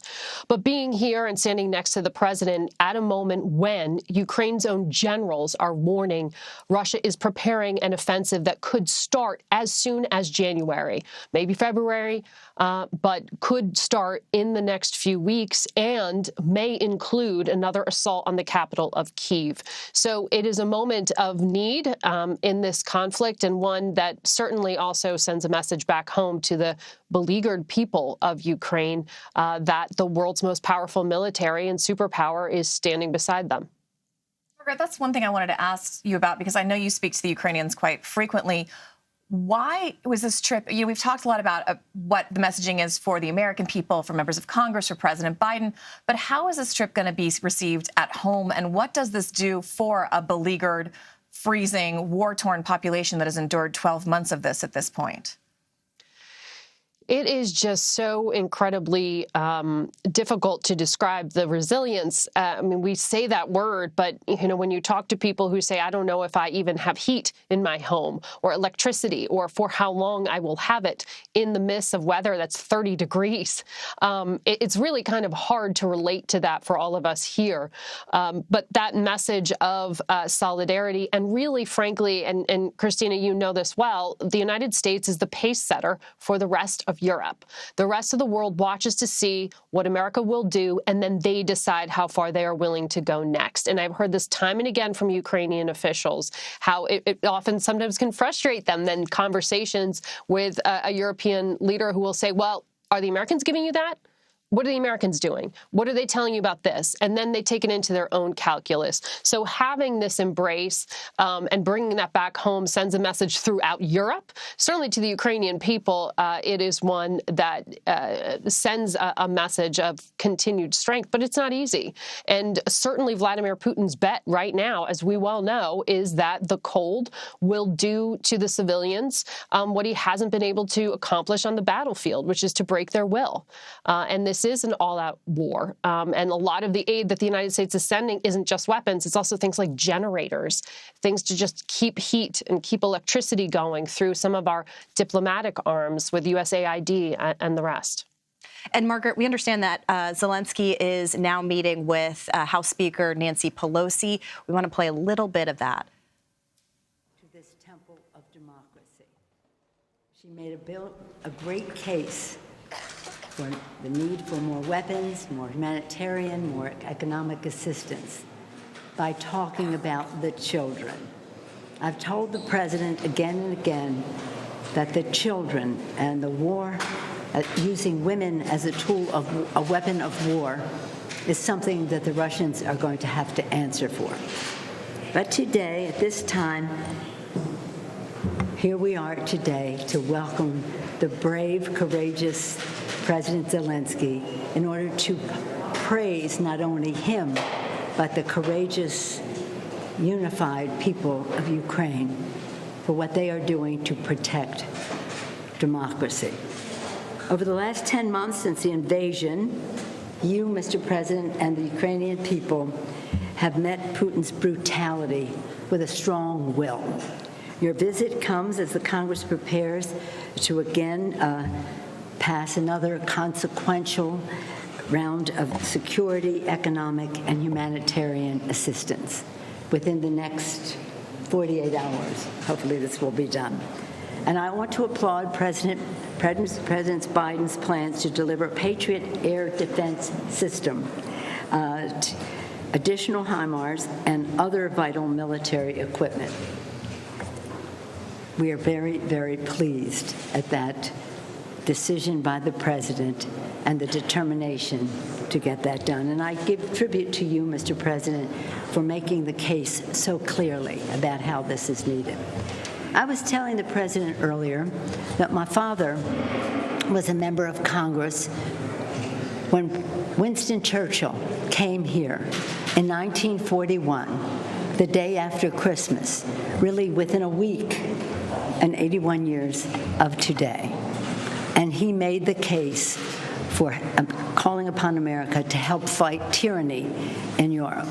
He said at that time, "We are doing the noblest work in the world, not only defending hearth and homes, but the cause of freedom in every land." That is exactly what the people of Ukraine are doing. Their own homes, their own hearth, but freedom and democracy throughout the world. 8 decades later, it is my official honor. My father was there as a member of Congress 81 years ago. It's my official honor now to welcome President Zelenskyy to make an address to a joint session. And I said to the members, my father being there that day was a source of pride, part of our family legacy. President Zelenskyy speaking to Congress today, and your being in the chamber will be a bright part of your own legacy. Thank you, Mr. President, for honoring us with your presence. The entire Congress, Democrats and Republicans, House and Senate, look forward to hearing your message of unity, courage, and determination. With that, I'm pleased to yield to the distinguished President of Ukraine, the courageous, determined, unified President of Ukraine, President Zelenskyy. Thank you so much. Thank you so much. Great privilege, first of all. Thank you for the invitation. Great privilege to be here. And really, I prepared speech to Congress, but I think speech to Americans. That is great honor for me, and I want to give all the messages that I prepared in your language, with all respect to your country, for that support that you've done for Ukraine in our battle. Really battle for our freedom, democracy, Speaker Pelosi said, but for our houses, families, for our great children, the same great as you have, of course. And for me, again, honest that I'm here. I'm the second time here, but the first time was before the war, right, before full-scale invasion by Russians. And, you know, what can I say? Different feeling, like different history, like different life. But anyway, in this life is very important. The Congress of the United States is a big friend of Ukraine, Ukrainian people, really, of freedom of Ukrainians. And thank you so much that you supported us in financial support and with really that things, that ammunition which will help on battlefield. Thank you so much. Thank you so much. Great honor. Thank you so much. Thank you so much. Bye-bye. And you've been watching House Speaker Nancy Pelosi meet with Ukrainian President Zelenskyy. He's, of course, set to address a joint meeting of Congress in just about an hour at 7:30 p.m. Eastern. I want to bring back in CBS News Chief Foreign Affairs Correspondent Margaret Brennan. And Margaret, we were talking before about the different audiences for Zelenskyy's visit here to the United States, his first leaving the country since this war began. We talked about standing there with Biden and the kind of message that sends, the message that this sends to Ukrainians. But this message to Congress is critical and comes at a time that you do start to see this kind of restive Republican base starting to raise questions about U.S. continued support for Ukraine amidst economic concerns here at home. Can you talk to us a little bit about, what this message to Congress will be and how important it is to kind of deliver this face to face? We've seen him, be able to really leverage social media and communication in a way that's pretty compelling. Well, I would argue, Caitlin, that communication has been the secret weapon of President Zelenskyy and the Ukrainian people throughout this conflict, and certainly taps into his background coming from being a communicator, being, in the media space and being in entertainment. And they've certainly been able to do that in a way that has captured the attention of the public, a public who might not have known where to find Ukraine on a map before Russia invaded it on February 24th of 2022. I thought it was interesting in those remarks just there that President Zelenskyy, again, chose to speak in English. The last 2 times that I interviewed President Zelenskyy, and in every conversation I've had to date about him doing interviews, he is most comfortable speaking in Ukrainian. And he makes it a point that when he is speaking about things related to security, he's most comfortable engaging in his native tongue. He speaks Russian and he speaks Ukrainian. He speaks some English. But for him to come here, that is a choice for him so that he can speak through the television to the American people, to the taxpayers who are helping to fund the war in Ukraine. And so that is a choice. That is definitely something he is doing for an American audience and to appeal to the lawmakers there. Just speak to them simply in English. But I think in coming to Washington and making the statement as well that he is at a point where he can leave the capital, that he can leave Ukraine and safely return is also a statement of confidence. And so this symbolism and the information warfare, if you want to call it that they've been able to leverage in sending those really pointed messages has been something incredibly important to Zelensky's success as a wartime president. Margaret, how tall is the task ahead of him this evening? Because, as Caitlin mentioned, they are starting to lose this fairly unanimous support they'd had, especially in Republican circles. And one thing that just stood out to me is you heard Speaker Pelosi say her father was on the Hill 80 years ago when Winston Churchill came. You saw Zelensky stand up pretty straight, I guess, being compared to Churchill will do that. And there is this kind of comparable, indefatigable spirit that we've heard, we're going to fight them on the beaches, we're going to fight them in the streets. Zelensky has said over and over again, we're going to fight them, we're going to win. But that endurance may not extend to the American public and to members of Congress. So what does he need to do to convince these lawmakers and to convince Americans to stay in this fight until the end? One of the things I thought of when Churchill was mentioned earlier today in some of those statements from lawmakers was that visit also happened after the United States had been attacked, after the United States had been trying to stay out of this world war, didn't want to get involved militarily, really wanted to stay isolationist, and then the attack on Pearl Harbor happened, and it changed everything. That was the different setting for Winston Churchill to walk into. And it's interesting to me because what you constantly hear President Biden evoke is that fear of World War III, the fear that the war will spread beyond Ukraine. And this, personally, I find to be one of the most difficult things for the United States to message around, which is to argue that democracy itself is at stake, that the fate of the Western alliance, the fate of the Western world, the fate of the global order is at risk, but it's not worth getting directly militarily involved. And that's that very narrow line that the United States and its European allies continue to try to walk, that the war is worth fighting, but not ourselves, that it's only for the Ukrainians, and then that creeping up of weaponry. So that is very difficult, I think, in making that comparison. But certainly this is the largest war on the European continent since World War II. Yeah, navigating the changing politics within the parties when it comes to foreign policy and different administrations. Margaret Brennan, thank you so much. We appreciate it. And I now want to bring in Evelyn Farkas and Melinda Herring. Evelyn is executive director of the McCain Institute, and Melinda is deputy director for the Atlantic Council. Melinda, I'll start with you. What were some of the takeaways that you had from Zelensky's address to the press just now, and what is ahead for him in addressing Congress tonight? Thanks for the chance to be here. So I think Zelensky is saving the fireworks for Congress. I thought he was pretty mediocre in his statement with Biden. It was pretty good. He really gained a lot of life and momentum in the Q&A, but the actual remarks were pretty staged and pretty humdrum.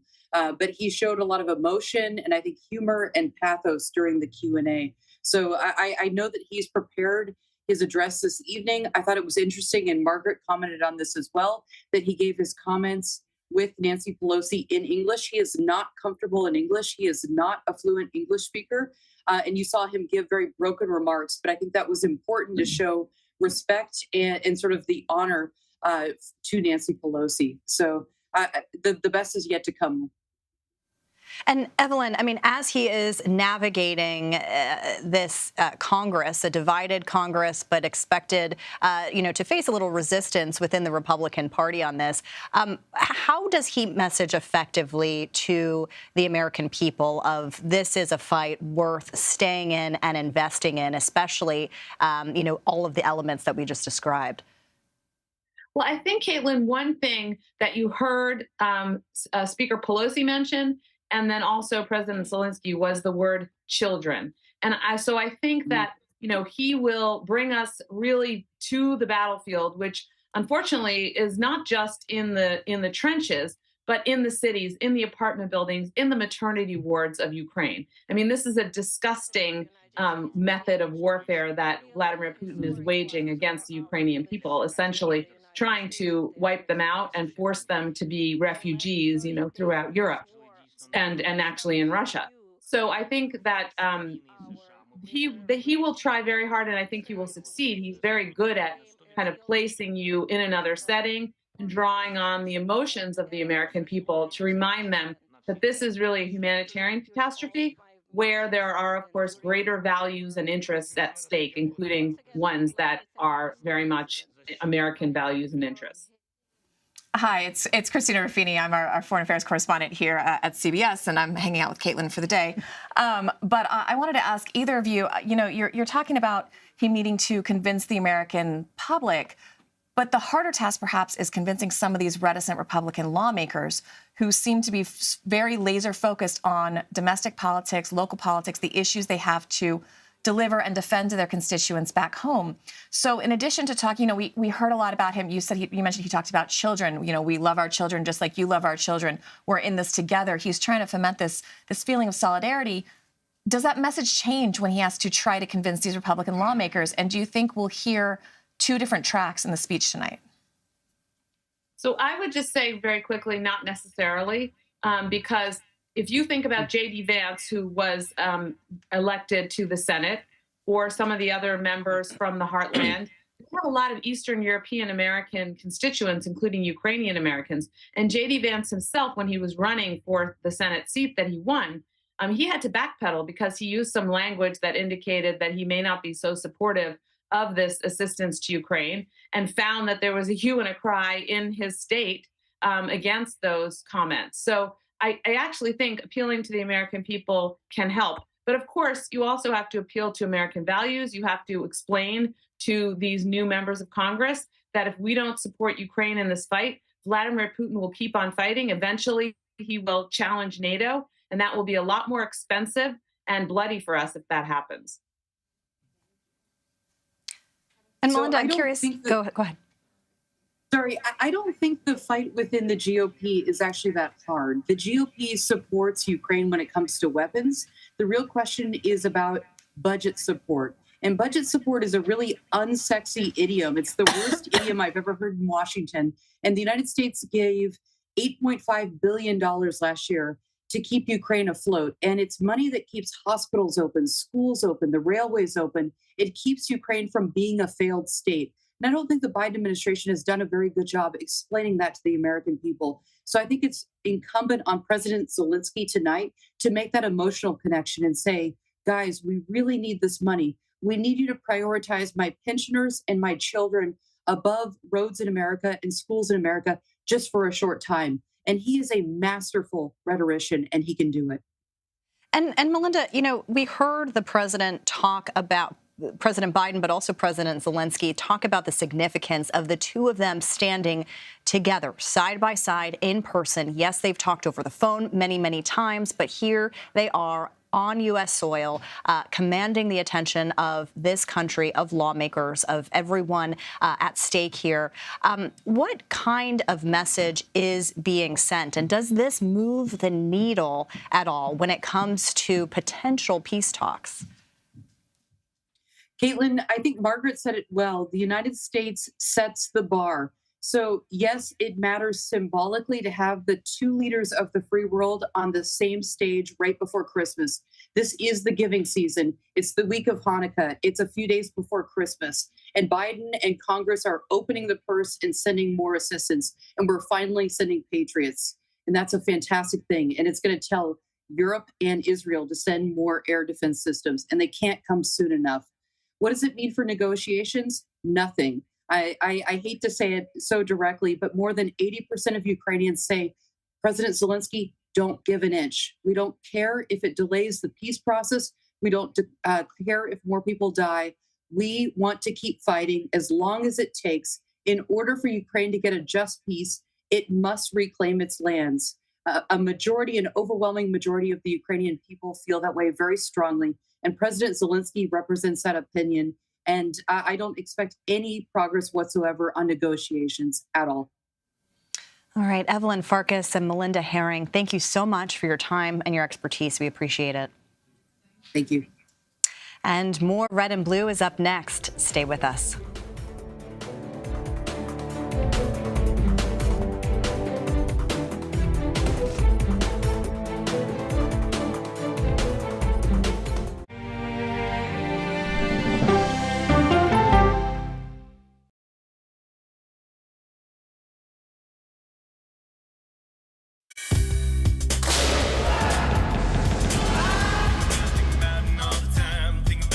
Everybody wakes up in the morning and they are pelted with alerts that frighten them, news that agitates them. With this show, we have the time to explain what's going on. These migrants, they've been released. Explain the status that allows them to be released, to slow things down a little bit. What are the big sets of questions for China and its ambitions? Hackers are stepping up their attacks to extort victims. Let's start with easy. Who's attacking? Here's a deeper understanding of what's happening. Prime Time with John Dickerson. Stream on the free CBS News app.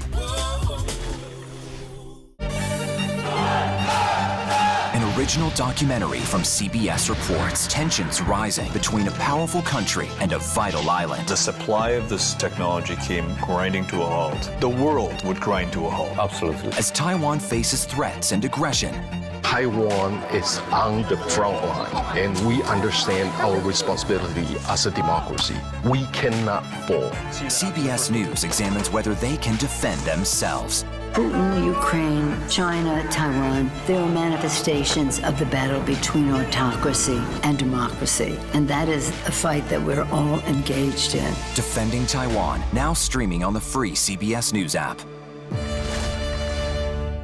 When weather turns extreme, States from the plains to the northeast are bracing for more than 2 feet of heavy snow. every second counts. This is a monster winter storm. CBS News and the Weather Channel bring you virtual weather technology so advanced, so real. There's a wrinkle in the forecast, the accumulating ice.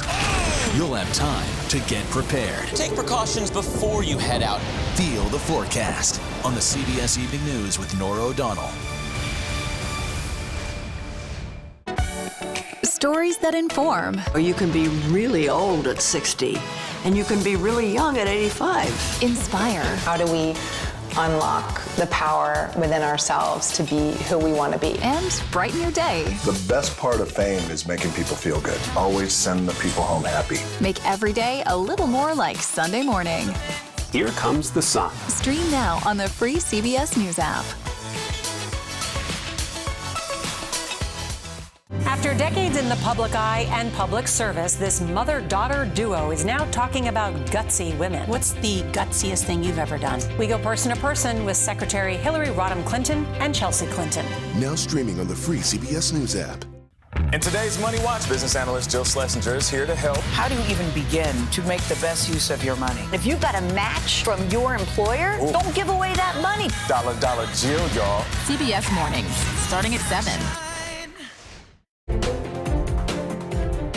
And we are less than 1 hour away from when Ukraine President Volodymyr Zelenskyy will speak to a joint meeting of Congress at 7:30 p.m. Eastern, which you can watch right here on CBS News. So for more on today's historic visit, we have Massachusetts Democratic Congressman and former Marine officer Seth Moulton, who joins us now from Capitol Hill. He's, of course, also a member of the House Armed Services Committee. Congressman, thank you so much for being here. We appreciate your time. So you will be in attendance at this historic speech tonight. What are you looking to hear from him? Well, of course, Mr. Zelenskyy is the leader of freedom in the world today. And he is speaking not just to the U.S. Congress, not just for Ukraine, but really to the American people. We're looking for a message to the American people so that everyone sitting at home tonight can understand why this war is so important, why it's not just important for Ukraine, but why it's important for America, why it's important for the world. That's a message that I hope to hear from President Zelenskyy. And look, there's no one who can speak more passionately about the Ukrainian cause for freedom than Ukrainian leaders. That's why he's here.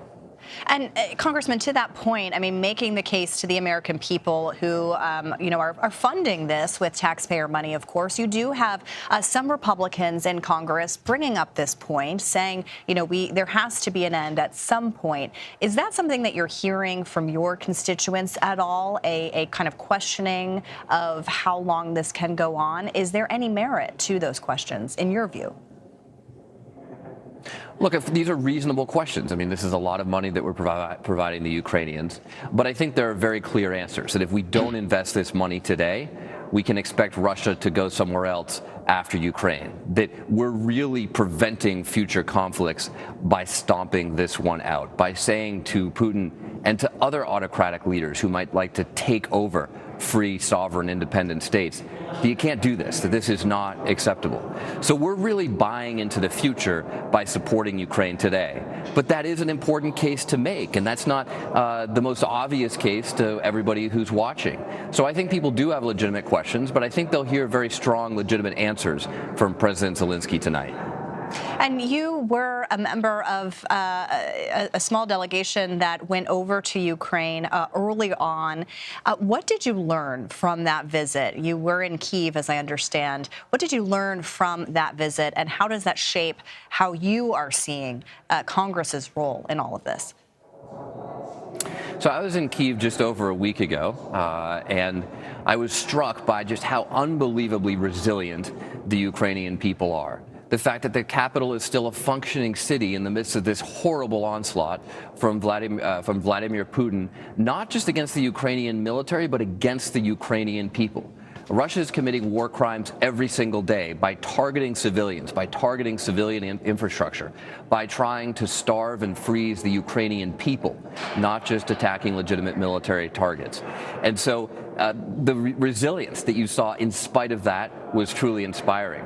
Now, the last time I was in Ukraine was a year ago. This was a few months before the invasion when a lot of people weren't paying attention. But I'll tell you what, everyone's paying attention to Ukraine right now. They really are holding high the cause for freedom for all of us who love freedom all around the globe. And Congressman, Zelenskyy has been making this appeal to the American public. He's making this appeal to lawmakers. Earlier at a press conference with President Joe Biden, he was asked by a Ukrainian journalist, what more can the U.S. do? Why not just give us everything we are asking for? Are there any limits? Well, yes, of course. And actually, the administration has been walking a fine line between supplying Ukraine what they need and, of course, what they want. Anyone in this situation would always want more. And making sure, on the other hand, not to escalate this conflict with Russia. Nobody wants a U.S. on Russia war. So I think the administration is being very careful and deliberate. My only criticism of the administration is that I think they could move more quickly. They've been making all the right decisions. I wish they could be making them a little bit more quickly.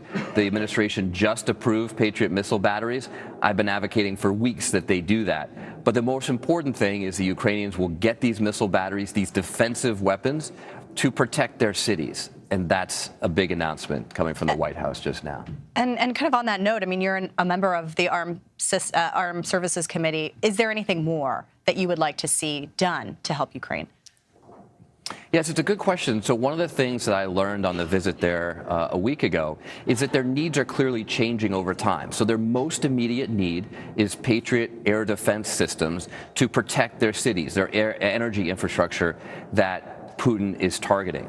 But after that, they're going to need more offensive weapons to retake the territory that Russia holds, the Ukrainian territory that Russia holds in the east. So their needs 3 months from now are not necessarily their needs today. And that's why this is a continual dialogue between the Ukrainian military and our military. I sat down with the Ministry of Defense and discussed not just what they need now, but what they'll need in the future to make sure that they win this war. All right. Well, we will listen to that speech tonight, and I know you will be in attendance personally. Congressman Seth Moulton, thank you so much for your time. Thank you. And we're going to take a quick break, but there's more ahead. You're streaming Red and Blue.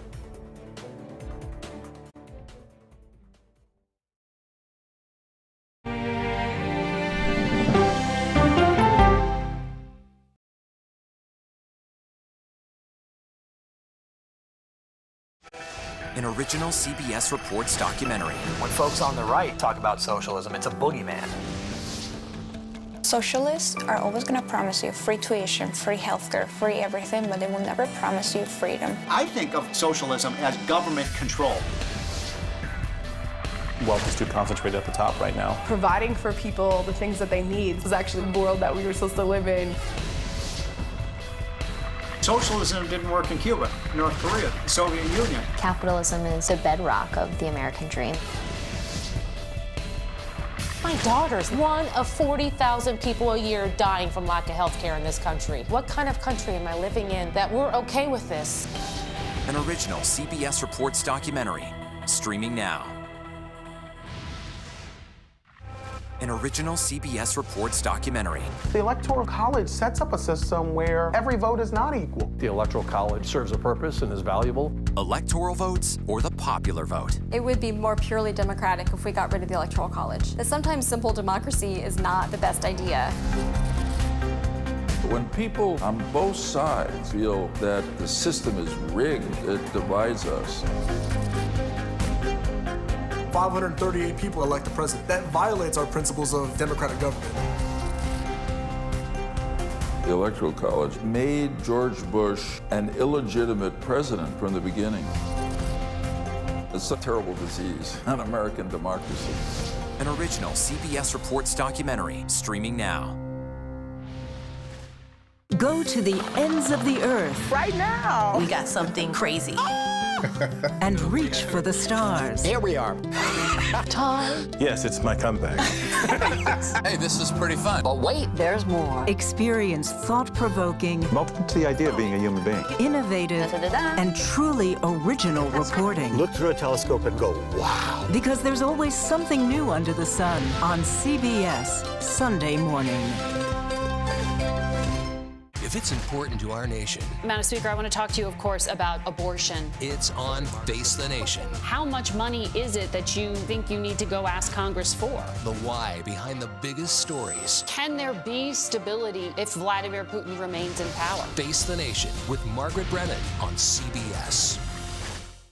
What are the words you would use to describe the Queen? Kind, caring, and a nice lady. I'm here for you. America needs drivers. And we're here to help. What are you learning from Girls on the Run? Never give up and to always keep trying. You can see fire and rescue is up. They're doing wellness checks because people are trapped inside their homes. We're going to be okay. We're going to make it.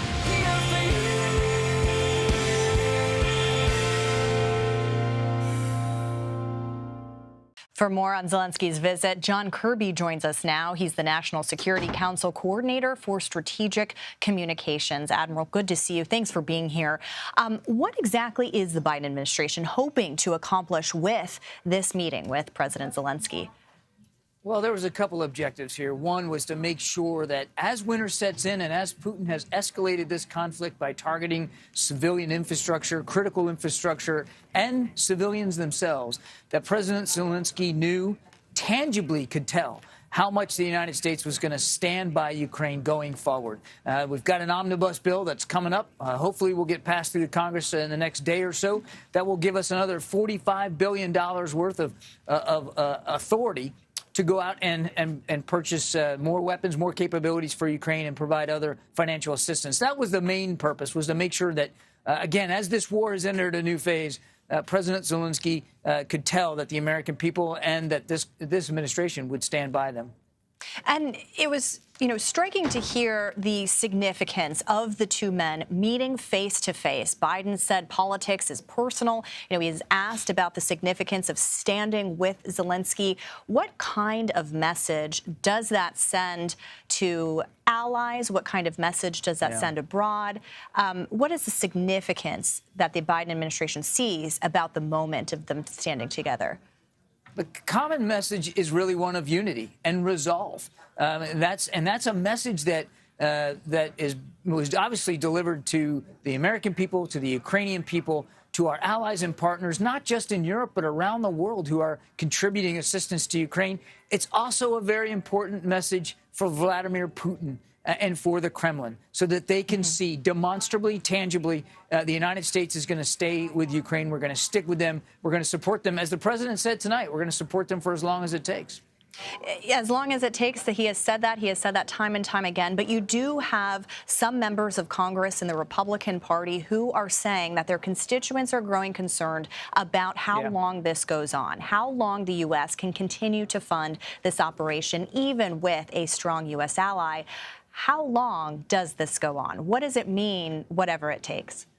It's difficult to put a date on the calendar and say, okay, this is where it ends, because we just don't know. And the two leaders talked about that today. It's hard to know how and when this war is going to end. But we want to make sure that if and when it comes to a negotiated settlement, if Mr. Zelenskyy finds himself at the table across from Vladimir Putin, negotiating a diplomatic end, that he can do it with the strength that he needs and the leverage he needs. And that's why we're going to make sure that his military can continue to succeed on the battlefield. And that was the point the president was making tonight. So it's difficult to know exactly how long. But when he says as long as it takes, the president means that. I would just add a couple of points there, though, on the Republicans' concerns that you mentioned. And clearly, they've made that known publicly. I would say that we need to appreciate the bipartisan support that we've had from Congress, both sides of the aisle, both chambers of Congress, fully supporting our efforts to assist Ukraine for the last 10 months, actually even longer than that, before the invasion even started. And we have every expectation that that support's going to continue, even with the new Congress next year. Yeah, and you heard McConnell say today that this is a top priority. I do want to ask about these, what is being sent over to Ukraine, mentioning the Patriot systems. Our David Martin, Pentagon correspondent, was just telling us before you came on that, noting that this is just one battery, that it's not going to make a huge difference. How do you see it? And, in response to what one of the Ukrainian journalists asked, will there be more coming? It may only be one battery, but it will be a significant contribution to Ukrainian air defense. It's got a range of 35 to 40 kilometers there in terms of the ability to hit targets coming in. It's a very effective, very advanced system. So we do believe it's going to make a difference on the battlefield. But the thing about air defense is it has to be layered. It can't just be one system. And I think that's what David was probably talking about. It's got to be other systems. And we have provided more advanced short-range air defense systems, and we're going to continue to do that as well. And other allies and partners are also contributing air defense systems of various ranges and strengths and capability to help Ukraine really develop the sort of layered air defense that they need. The president also said that that U.S. troops will train Ukrainians to be able to use these kinds of weapons. What does that look like? There's still that commitment of no troops on the ground. That's correct? That's right. That's right. The training will be done outside Ukraine. And I think for right now, we're not getting into any more detail than that. But it'll be trained. They'll be trained outside Ukraine. As David rightly reported, that means you're going to have to take some soldiers out of the fight for a period of time to go through this training. The Patriot system is very advanced, and so we don't know exactly how long every training session is going to be, but it's going to be some weeks to get them trained up on the Patriot system, which means they won't be available to the fight inside Ukraine. But again, while you have to sacrifice a little bit to get the troops out for training, you got to think about the additional capability that Patriot system is going to bring when you put it back into Ukraine and put them back into Ukraine to actually use it. Ukraine is under constant air assault from missiles and from Iranian drones, hundreds of them, almost every day, certainly dozens every day. And a system like this will help them beat back some of those air assaults and try to protect some of that civilian infrastructure, the power, the heat that Putin is trying to turn off here in the middle of winter. And Admiral, this visit by Zelenskyy was so carefully orchestrated. It was held so close for security concerns. Are you concerned about his safety? I think we all want to make sure that President Zelenskyy stays safe. so that he can continue to lead his country in the inspirational way that he has over this last year. It's really been remarkable. Again, I won't get into his personal security. I don't think that will be wise on TV, but I can say that we assisted in his travel to the United States. We will assist in his travel back home. We want to make sure that again, he can get right back at it, be the commander-in-chief that he has been, and do so for, again, as long as this is going to take. All right, Admiral John Kirby, thank you so much for your time, and we'll have more after the break. Stay with us. Yes, ma'am. We are so excited, we just can't hide it. CBS Mornings, weekdays on CBS.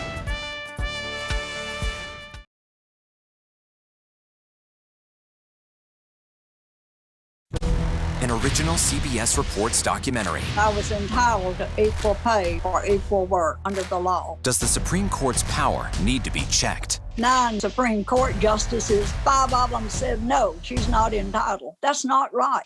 Calls to fix the court tend to go along with the politics of the moment. Republican-appointed justices have all tended to go in one direction, with the Democratic-appointed justices tending to go in another. Even though it's only 9 justices, it takes 5 of them to make the law of the land. Does it have political impact? True. Political intent? Probably not true.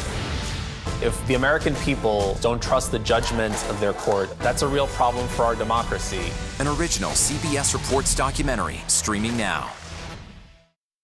An original CBS Reports documentary. This place is at the very tip of the spear when it comes to Satanism and witchcraft and demonism. Has the church been this divided? Not in my lifetime. They've been radicalized in their approach to politics. United in Christ, divided by politics. We have what I call a cowardly pastor problem because they don't want to get involved in the political situation. Conservative Christianity and Republicanism have grasped hands in a way that's very unhealthy. There are churches whose members have divided over partisan politics. How an evangelical civil war could change the spirit of America. This was a heavily Christian-influenced attack. When we have the ability to say that God is on our side, it allows us to justify all kinds of cruelty. An original CBS Reports documentary streaming now. People from every corner of America facing challenges. Everyone is just looking for some type of connection. Just raise your hand and say, hey, I'd like to help. Coming together to find solutions. We are going to do something about it. Their stories are our stories. Welcome to Eye on America. Stream now on the free CBS News app. An original documentary from CBS Reports. As the nation of Hungary evolves toward autocracy, if you define an autocrat as someone that the people can no longer get rid of, even when there are elections, he's definitely an autocrat. Some American conservatives like what they see. Viktor Orban has done a tremendous job, and you've kept your country safe. CBS Reports explores their growing alliance. I have come to Texas. We should unite our forces.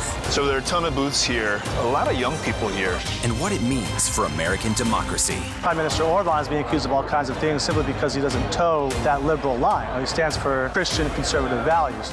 To sum up, the mother is a woman, the father is a man, and leave our kids alone. Full stop, end of discussion. A new conservative alliance, now streaming on the free CBS News app. An original documentary from CBS Reports. As the nation of Hungary evolves toward autocracy. If you define an autocrat as someone that the people can no longer get rid of, even when there are elections, he's definitely an autocrat. Some American conservatives like what they see. Viktor Orban has done a tremendous job, and you've kept your country safe. CBS Reports explores their growing alliance. I have come to Texas. We should unite our forces. So there are a ton of booths here, a lot of young people here. And what it means for American democracy. Prime Minister Orban is being accused of all kinds of things simply because he doesn't toe that liberal line. He stands for Christian conservative values. To sum up, the mother is a woman, the father is a man, and leave our kids alone. Full stop, end of discussion. A new conservative alliance, now streaming on the free CBS News app.